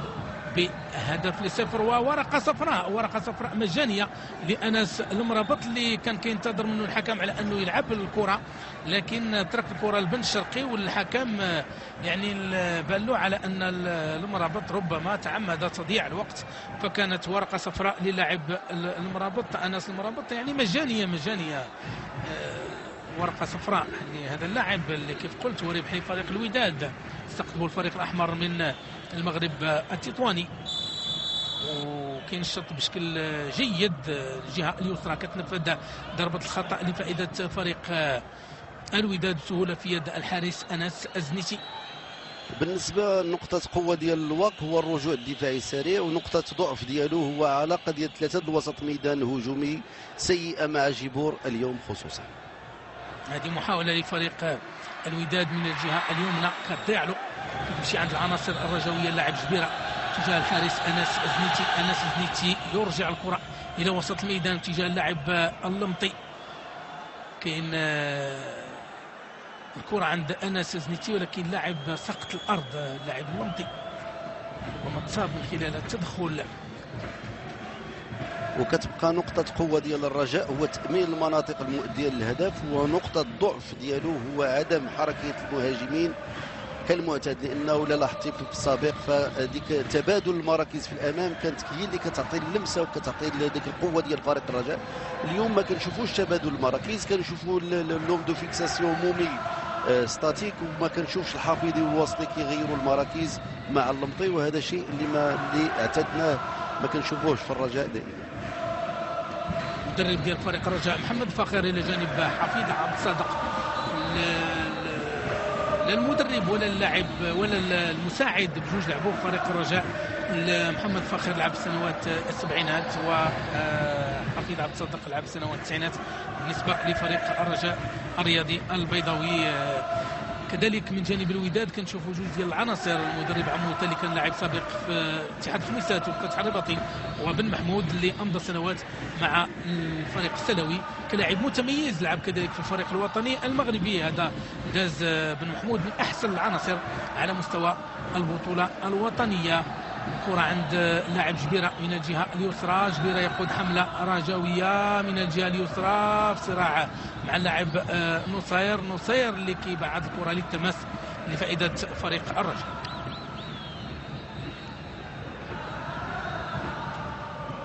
والكرة عند فريق الرجاء عند اللاعب الحافظي اللي ضيع المحاولة في اتجاه اللاعب جيبور. كانت محاولة خطيرة لفريق الرجاء، كتصبح محاولة مضادة لفريق الوداد من الجهة اليمنى في اتجاه اللاعب جيبور.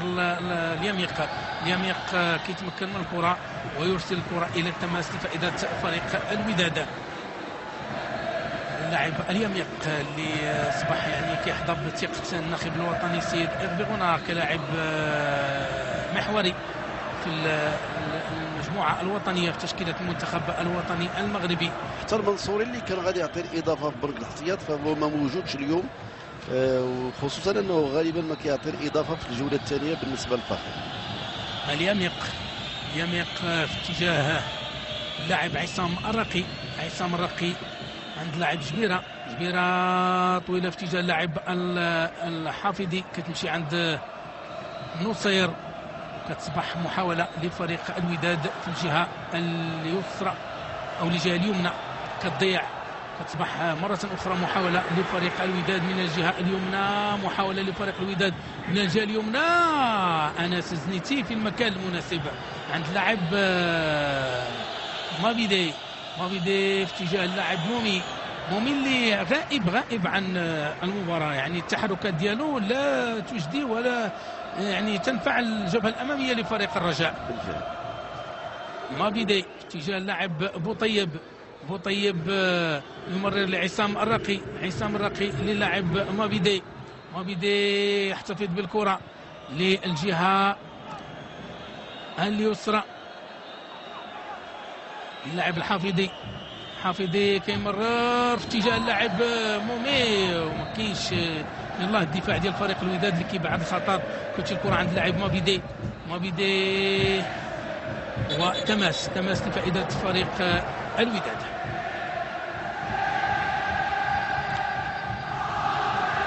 وفرحة أنصار فريق الوداد بالهدف المسجل، الهدف الوحيد المسجل حتى الآن لفريق الوداد.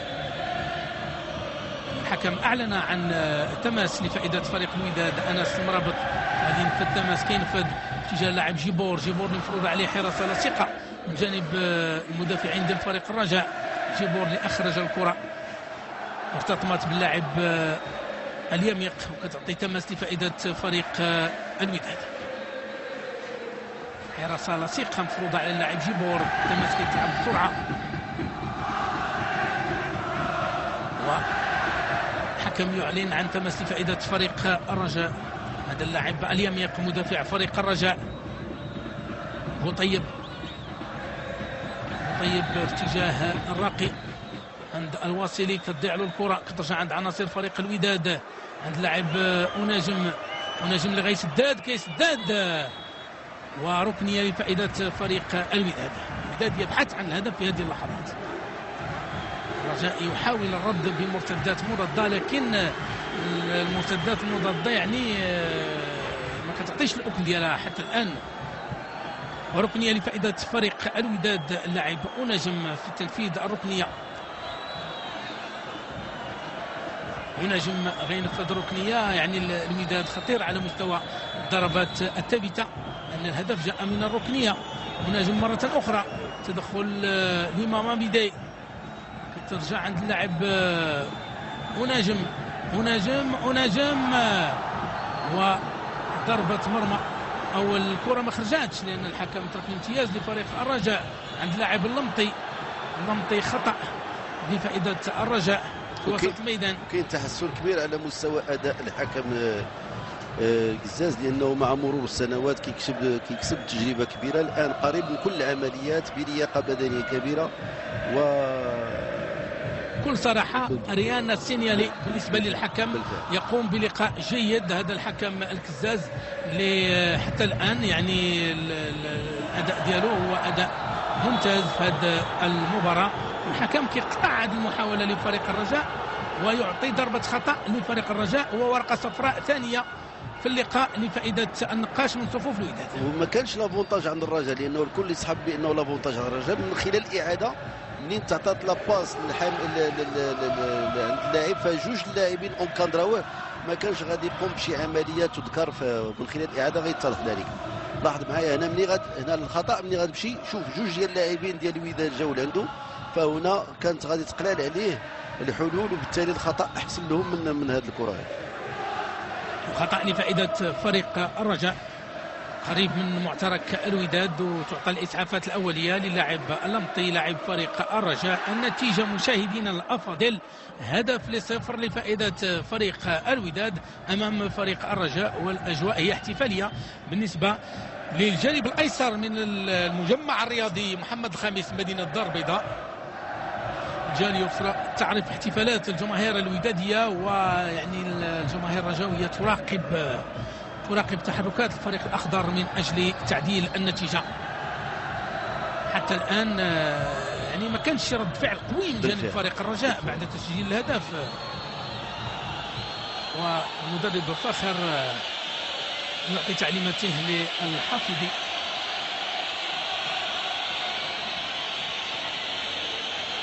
والكزاز في حديث مع بن شرقي لاعب فريق الوداد. تنفذ ضربة خطأ لفائدة فريق الرجاء. تدخل دفاع فريق الوداد يبعد الخطر عند لاعب بن شرقي في اتجاه اللاعب المرابط للجبهة الأمامية لفريق الوداد. تعود عند عمر بوطيب في اتجاه اللاعب مومي عند اللاعب الواصلي. كان سوء تفاهم بين اليميق واللاعب ضروري بإدخال القديوي إلى أنوار اللاعب السابق ديال الجيش الملكي، لأنه الوداد الرجاء محتاج إلى لاعب في الأمام يجيد السرعة، وبالتالي الآن فمومي لا يعطي حلول، وبالتالي كنظن بأنه جاء الوقت لإخراجه. الواصلي لعمر بوطيب في اتجاه اللاعب اليميق أو اللاعب اللمطي. ضربة خطأ أخرى يعلن عنها الحكم السيد الكزاز لفائدة فريق الرجاء. بالنسبة للعطاء البدني للفريقين، بالنسبة للواك كاين تكرار المجهودات بسلاسة، كاين تفوق عددي على مستوى الدفاع. بالنسبة للرجاء كاين تفوق عددي على مستوى الوسط. ربح النزالات كاينة في الوسط بالخصوص، ولكن السرعة والإيقاع يفتقد بالنسبة للفريقين. مرة أخرى سينفذ الحافظي ضربة الخطأ. لاحظ أنه 4 ديال اللاعبين مع حوالي 9 لاعب من فريق يتنفذ الخطأ بالنسبة لفريق الرجاء. هناك اللاعب الواصلي اللي في الجبهة الأمامية في الجهة اليمنى. هل سيعطي الحافظ الكرة للواصلي أم يمرر؟ بالفعل كيمرر الجبهة الأمامية عند عناصر فريق الرجاء. في الجهة اليسرى عند اللاعب جبيرة. تدخل دفاع فريق الوداد وتماس لفائدة فريق الرجاء. فريق الرجاء اللي متحرك في هذه اللحظات يبحث عن هدف التعادل، والوداد يرد بمرتدات مضادة، لأن الوداد العنصر السريع موجود في التركيبة ديال فريق الوداد لاعب أناجم. تماس مرة أخرى لفريق الرجاء عند اللاعب جبيرة تجاه اللاعب مومي اللاعب جبيرة، وضربة مرمى لفائدة فريق الوداد. إعادة المحاولة ديال فريق الرجاء اللي عرفت تدخل اللاعب فال من جانب فريق الوداد. تغيير في صفوف فريق الرجاء الرياضي البيضاوي، تغيير في صفوف فريق الرجاء.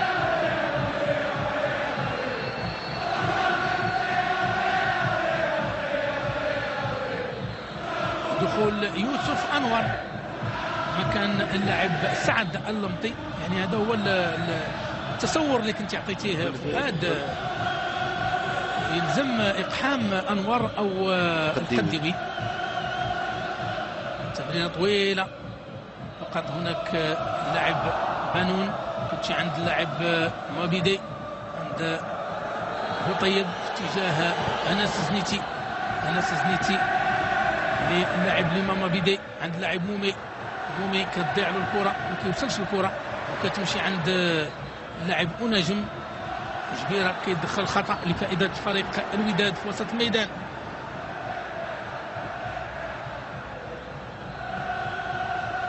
خطأ لفائدة فريق الوداد في وسط الميدان. غادي يتنفذ الخطأ وسط لاعب نصير، يرجع الكرة للوراء عند لاعب فال العطوشي النقاش. لاعب فال تبادل الكرة بين عناصر الودادية.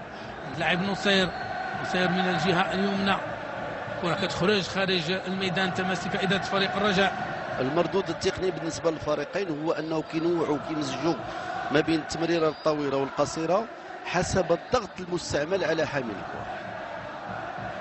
كما قلتها الإدارة التقنية لفريق الرجاء هلال الطير وحسن بن عبيشة أصبح مدير تقني لفريق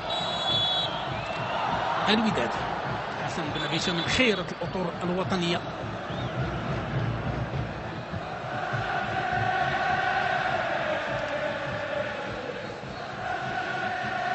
ضربة خطأ لفائدة فريق الوداد. غتنفذ بواسطة لاعب العطوشي، كتنفذ الجبهة الأمامية. اللاعب جيبور صراع مع اللاعب اليمين، كترجع اللاعب بن شرقي كتضيع له الكرة، كتمشي عند العناصر الرجوية عند اللاعب اليمين في اتجاه ليما مابيدي اتجاه اللاعب يوسف أنور من الجهة اليسرى. لاحظ كيف أنه 3 ديال العناصر من فريق الوداد يعني ينقادريو لو بورتور دو بال وكيصعب عليه المرور. جبيرة الكرة عند اللاعب بنون في اتجاه اللاعب الحافظي خارج الميدان. ضربة مرمى لفريق الوداد. بالنسبه للاداء التكتيكي ديال الفريقين، بالنسبه للوداد فهو كيجي تصغير المساحات، تضييق الممرات، الرجوع بكتله فريق للوراء بسرعه وانتظار الخصم للمباغته للامام. بالنسبه للرجاء عند امتلاك الكره خصوصا في الجوله الثانيه المرور السريع للامام، يقظه في التموقع وبتغطيه جيده ما بين اليميق وبنون.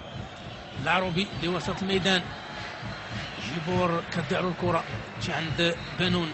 عصام الرقي لماما بيدي لليميق، الجهه اليسرى في اتجاه اللاعب جبيره في حمله رجويه عند اللاعب الحافظي يغير اتجاه الكره في اتجاه اللاعب الواصلي، والكره تماس لفائده فريق الرجاء.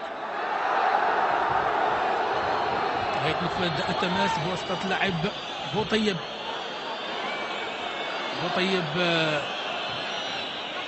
كينفذ، والتماس مرة أخرى لصالح فريق الرجاء.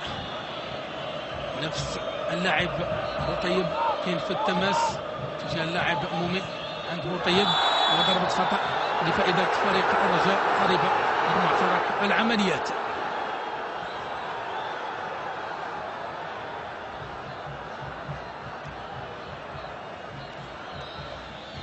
نتابع العملية التي أعطت ضربة خطأ لفائدة فريق الرجاء. هذا الحارس زهير العروبي، حارس مرمى فريق الوداد، دائما في التنفيذ اللاعب الحافظي.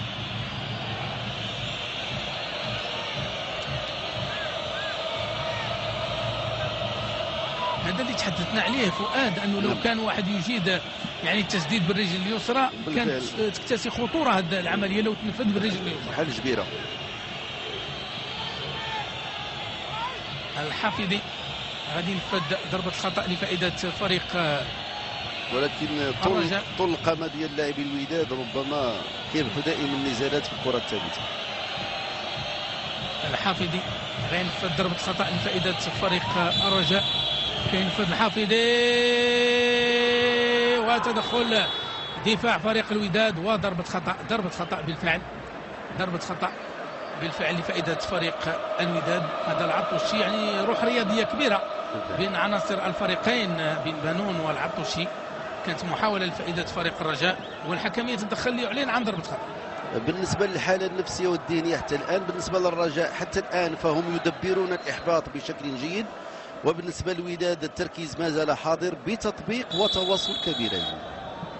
العروبي سينفذ ضربه الخطا لفريق الوداد، وتشجيعات متواصله من جانب جمهور فريق الوداد، في الوقت اللي جمهور الرجاء يعني صامت كينتظر انتفاضه الفريق الاخضر في هذه المباراه، لان التفوق الان هو لفريق الوداد، والحكم يعود ليعلن عن ضربه خطا. يعني بكل صراحه الحكم السيد الكزاد يقود اللقاء بيد من حديد، ويقود اللقاء بمستوى مرتفع. هذا هو التحكيم المغربي اللي كنبغيو نشوفوه، يعني الخبره كبيره وأداء جيد لحكم قادم من عصبة الغرب السيد سمير الكزاز.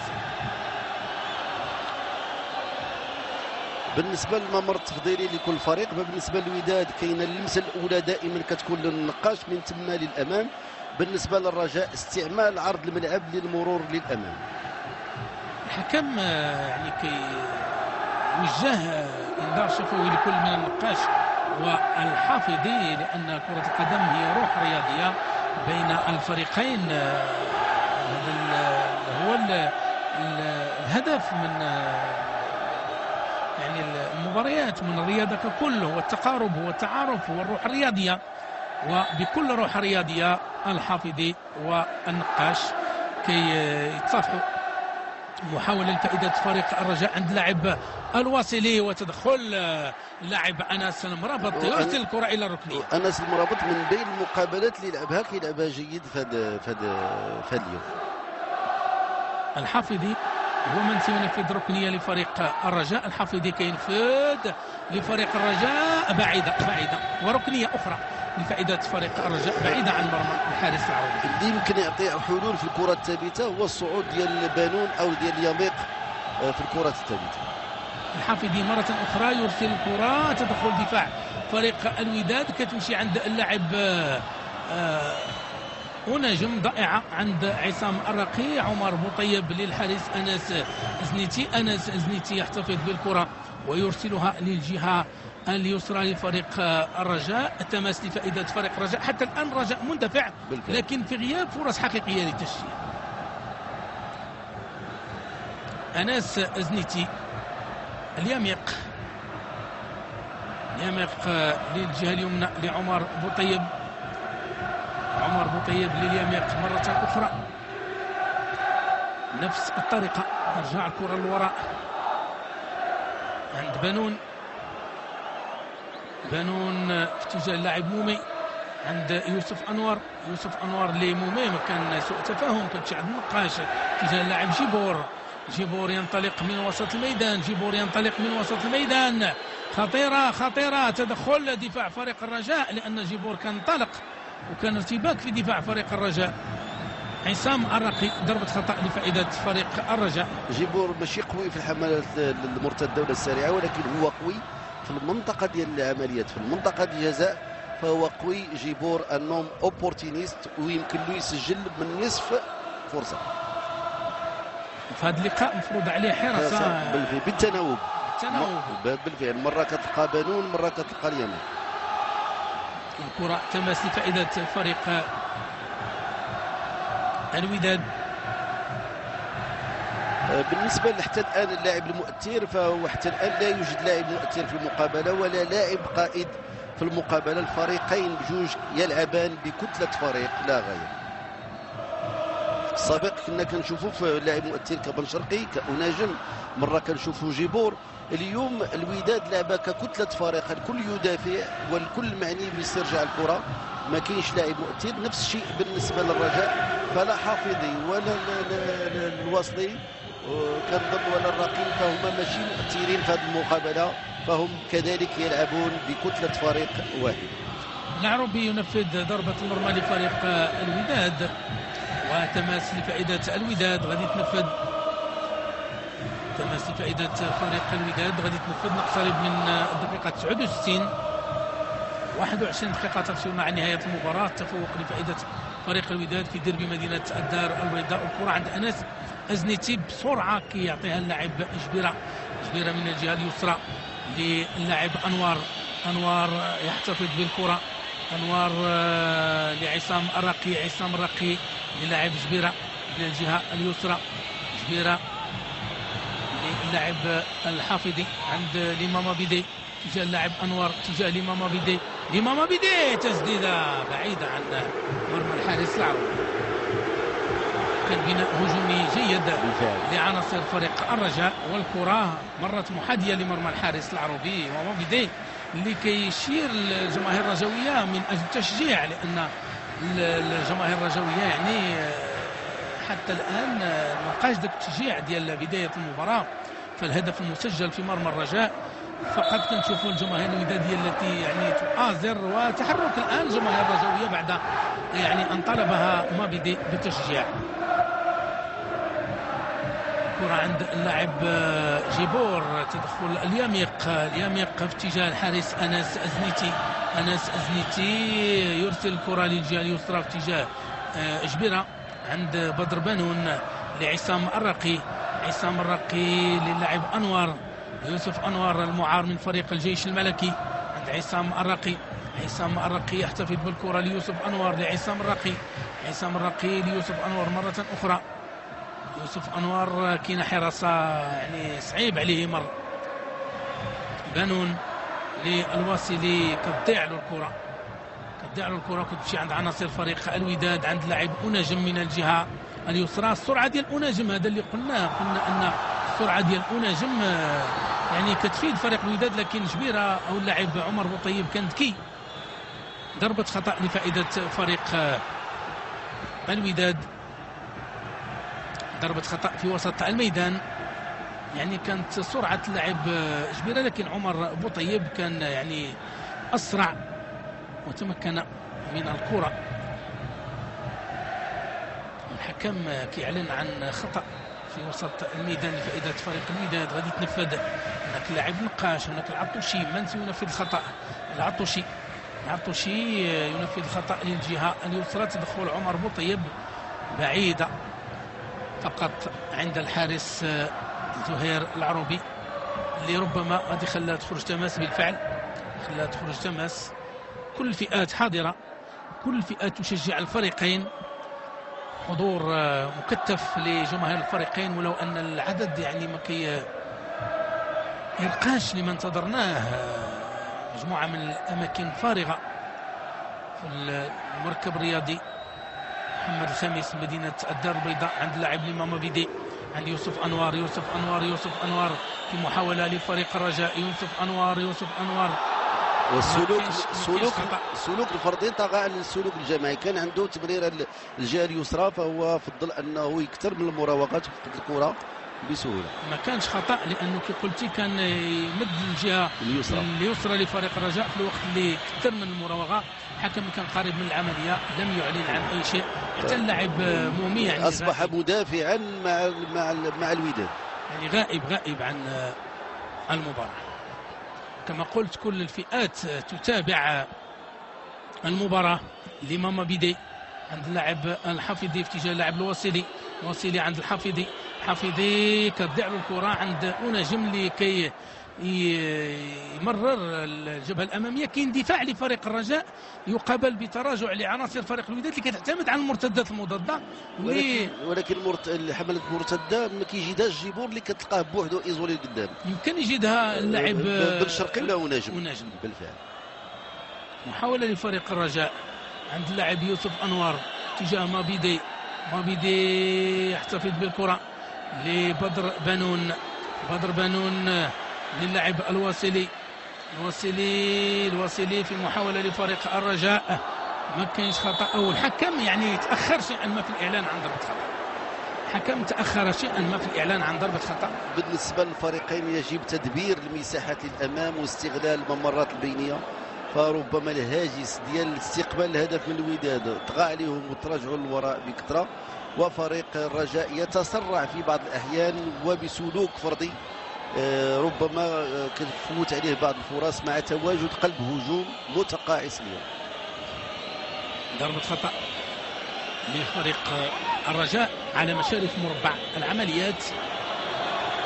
وراء الكرة عصام الرقي لاعب جبيرة، وكذلك اللاعب الحفيظي من سينفذ الحفيظي يخلي الكرة اللاعب عصام الرقي هو الذي سينفذ ضربة خطأ لفائدة فريق الرجاء قريبا من مربع العمليات. هذا الحاجز الدفاعي لفريق الوداد. هناك كرتي بن شرقي ونقاش. يعني الرجاء يضيع فرصة تسجيل هدف تعادل. فريق الرجاء يضيع فرصة تسجيل هدف تعادل من خلال هذه المحاولة. كان قريب من تسجيل هدف تعادل. لاحظ كيف أن التمريرة كانت ذكية من جانب اللاعب عصام الرقي، لكن الكرة مرت محاذية لمرمى الحارس زهير العروبي. كانت يعني بقليل من الحظ تعطي هدف تعادل لفريق الرجاء.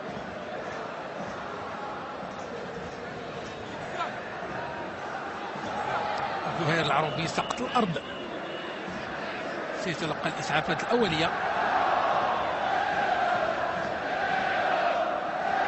المحاولة اللي كان فريق الرجاء قريب فيها من الوصول لشباك الوداد. متابع بالعرض البطيء هذه المحاولة. بدر بانون كان قريب من تسجيل الهدف ديال التعادل. بلغنا الدقيقة 75 ودائما تفوق لفائدة فريق الوداد بهدف لصفر. وتغيير في صفوف فريق الرجاء 15 دقيقة الثانية، كذلك تغيير في صفوف فريق الوداد. هناك اللاعب الحداد اللي غادي ينضم لفريق الوداد في هذه اللحظات، وكذلك اللاعب القدوي اللي غينضم لفريق الرجاء في هذه اللحظات. كل مدرب كيدخل مهاجم في هذه اللحظات، القدوي من جانب فريق الرجاء والحداد اسماعيل الحداد من جانب فريق الوداد. أعطيت الإسعافات الأولية للحارس زهير العروبي اللي غادي ينفذ ضربة المرمى لفريق الوداد. هناك تغيير كما قلت في صفوف الوداد وتغيير آخر في صفوف الرجاء.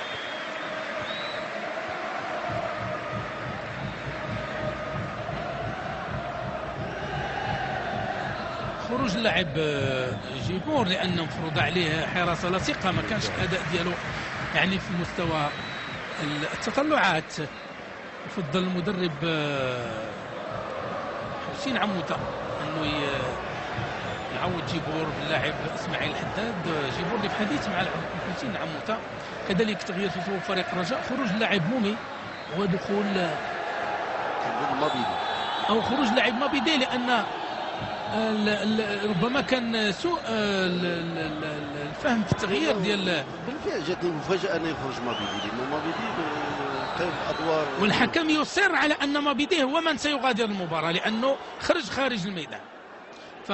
فالحكم يعني الأمور كانت واضحة. فريق الرجاء يعني رفع الرقم 14 هو مابيدي في الوقت اللي هو مومي. ربما كان المدرب كيقصد مومي، لكن من تكلف بهذا التغيير في صفوف فريق الرجاء قد أخطأ. ربما رب ذرة نافعة. ومحمد فاخر يعبر عن غضبه من خلال هذا التغيير اللي كان تغيير يعني عكس ما كان يعني يطمح له محمد فاخر. ربما كان بغي يغير مومي، لكن من قام بالتغيير طالب بإخراج مابيدي. ومحمد فاخر لو يعطينا المخرج اللقطة يعني باقي كيحتج على الإداري ديال فريق الرجاء اللي قام بالتغيير. كما قلت نشكر الزملاء ديالنا في الوحدة التقنية واللي كيأمنوا النقل المباشر لهذه المباراة بوحدة متنقلة عصرية. كل الزملاء اللي كيشتغلوا في الوحدة المتنقلة كما قلت عبد الحق العمري، عبد العزيز صابر، كل الزملاء اللي كيأمنوا لنا النقل المباشر لهذه المباراة اللي حتى الآن بلغت الدقيقة 79 والتفوق لفائدة فريق الوداد بهدف ل0. كاين صراع والكرة كتمشي عند عناصر فريق الوداد في وسط الميدان، خطأ لفائدة فريق الوداد. يعني قربنا من الدقيقة 79 والوداد متفوق، والرجاء ولو أنه مندفع فالفرص الحقيقية للتهديف يعني ما حضرش في هذه الجولة الثانية. واصلي كتدعم الكرة عند اللاعب اسماعيل الحداد يمرر تدخل لاعب اليميق وركنية لفائدة فريق الوداد. نفس الطريقة اللي طالب بها مابيدي الجمهور الرجاوي بالتشجيع، اسماعيل الحداد يطالب الجمهور الودادي بمواصلة التشجيع. 10 دقائق تفصلنا عن نهاية المباراة والتفوق ودادي بهدف ل0. هدف اللاعب العطوشي في الجولة الأولى.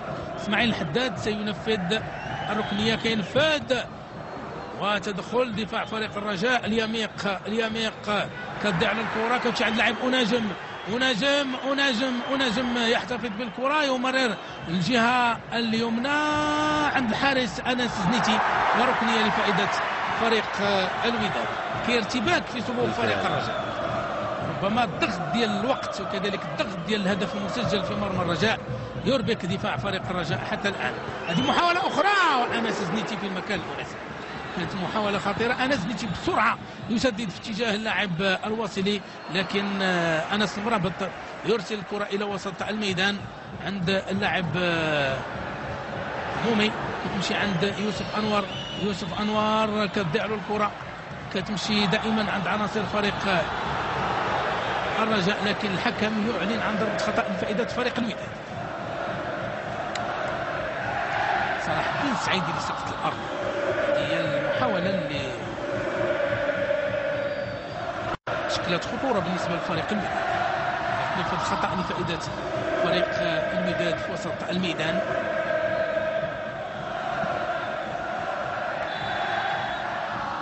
فال يرسل الكرة في اتجاه اسماعيل الحداد، كتمشي عند بوطيب اليميق لأناس إزنيتي. أناس إزنيتي لوسط الميدان، خطأ لفائدة لاعب القديوي جانب من الجمهور الودادي الذي يتابع هذه المباراة. يواصل تشجيعات يوسف أنور. يوسف أنور يمرر خطيرة. تسلل كاين تسلل اللاعب يوسف أنور.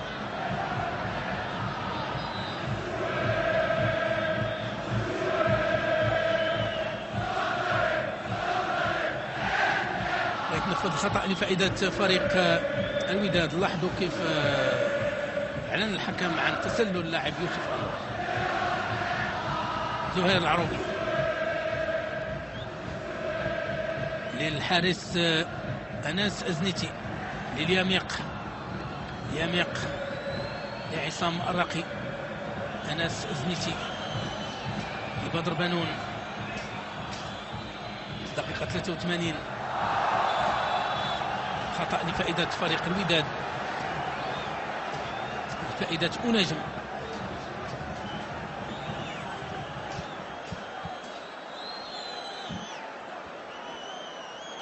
أنجم غادي ينفذ الخطأ أو ترك الخطأ اللاعب. بالفعل أنجم هو من سينفذ ضربة الخطأ لفائدة فريق الوداد. هذا العميد النقاش، وهذا اليميق مدافع فريق الرجاء كيتنفذ الخطأ من الجهة اليمنى.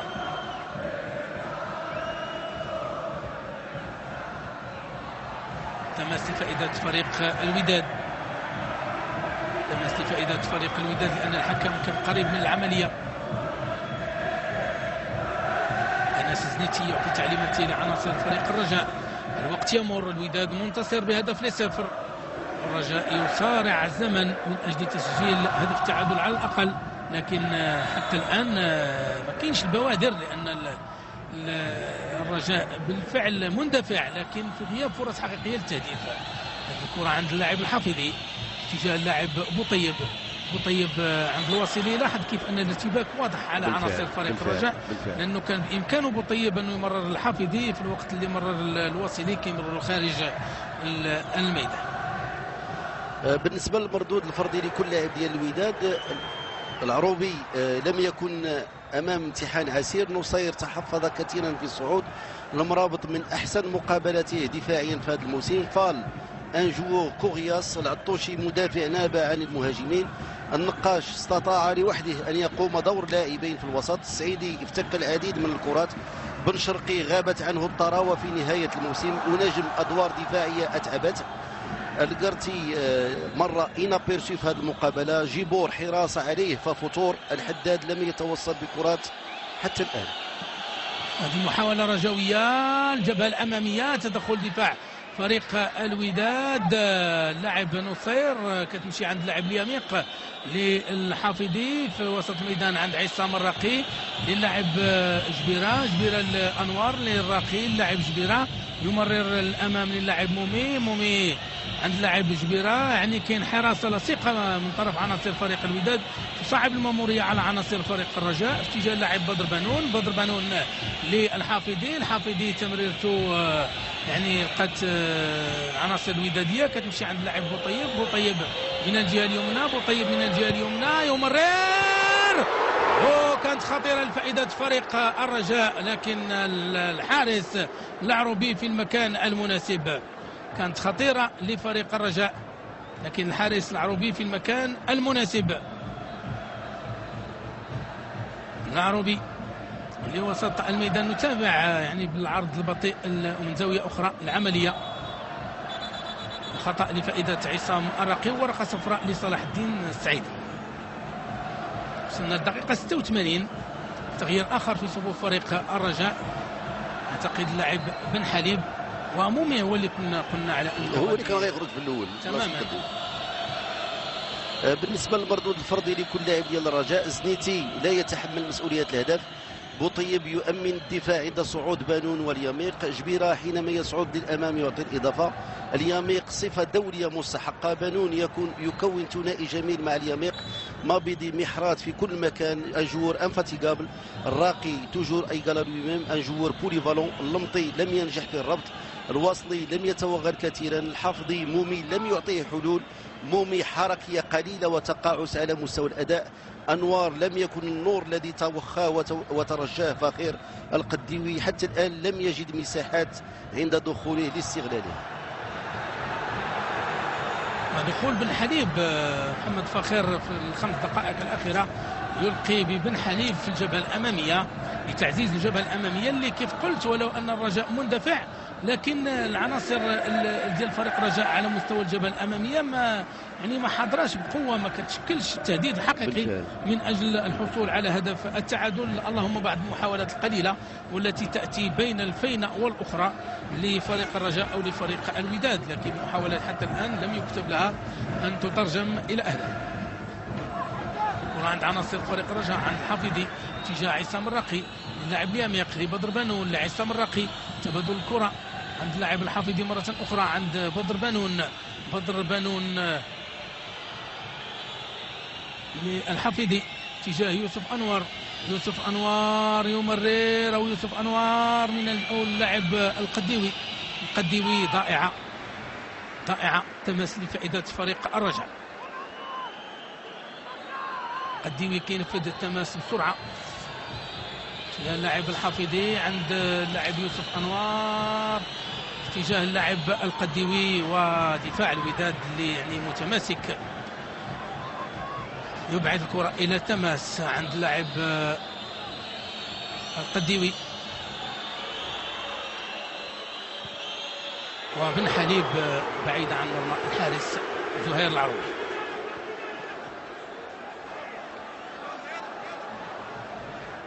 ضربة مرمى لفائدة فريق الوداد. نعيش اللحظات الأخيرة من هذه المباراة، تفوق لفائدة فريق الوداد بهدف ل0.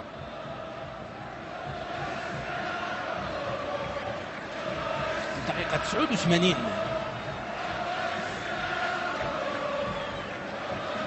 العروبي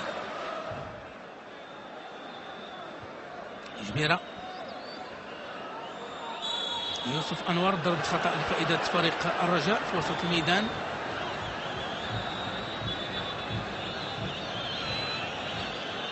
تغيير في صفوف فريق الوداد، يوسف رباح أعتقد هو من سيعزز التركيبة الودادية في هذه اللحظات.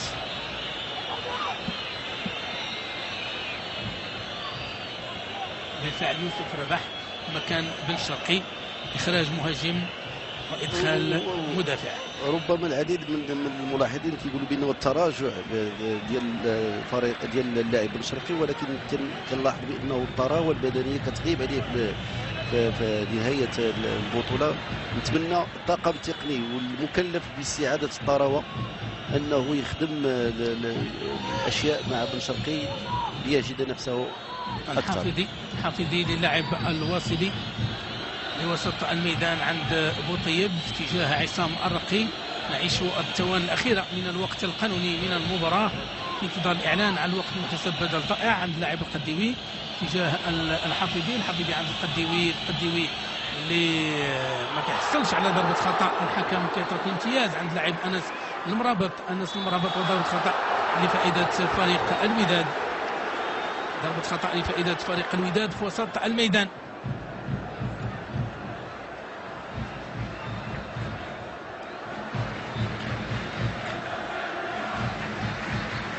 كاين خطأ، لعب بطيء،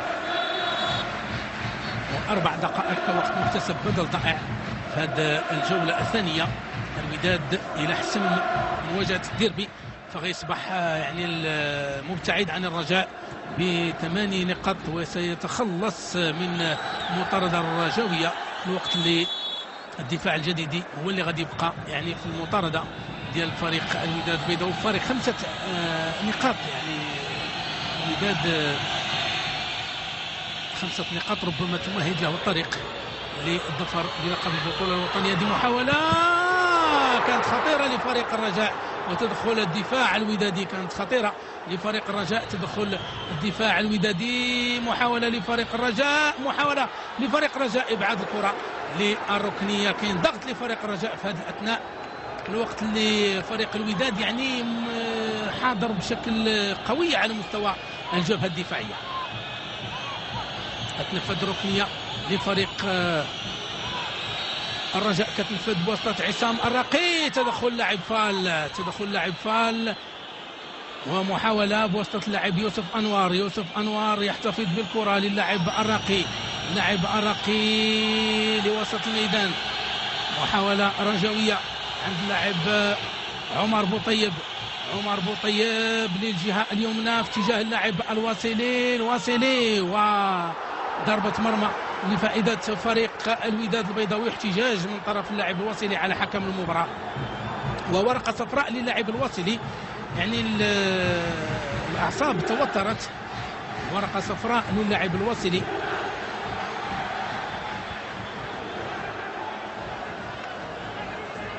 وضربة مرمى لفريق الوداد.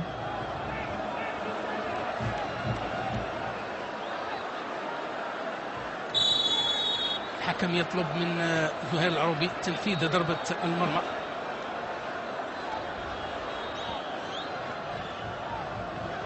العروبي يرسل الكرة إلى وسط الميدان. تدخل بدر بانون، اللاعب يوسف أنوار. ضربة خطأ لفائدة يوسف أنوار، وتوترت الأعصاب والحكم يتدخل. ربما هناك خطأ. توتر الأعصاب بين عناصر الفريقين. نتمنوا أن الروح الرياضية تبقى هي غالبة على أطوار المباراة، لأن المباراة كانت تسير في أجواء يعني رياضية، بعيدة عن أي تشنج، بعيدة عن توتر الأعصاب.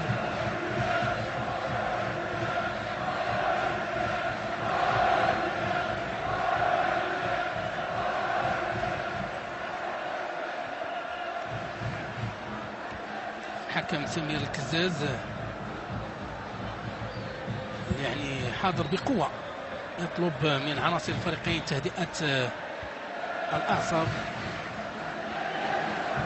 يعني كان توتر الأعصاب من اللاعب يوسف أنور واللاعب نصير. اقتربوا من نهاية الوقت المحتسب، بدل ضائع. الحكم يعني غادي يضيف هذا الوقت اللي خصو يضيفها.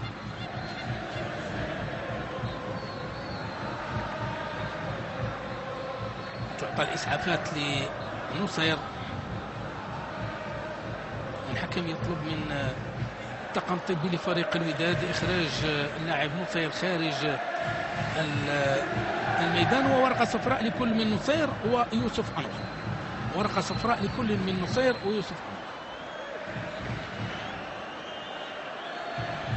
غيتنفذ الخطأ لفائدة فريق رجاء. كل عناصر الرجوية طلعت للجبهة الأمامية، واللي غينفذ الخطأ هو الحارس أنس أزنيتي. ربما غتكون تمريرة طويلة في معترك عمليات فريق الوداد. 4 دقائق يعني انتهت. سوى الحكم واش غيضيف الوقت اللي يعني كان سقط فيه اللاعب نصير.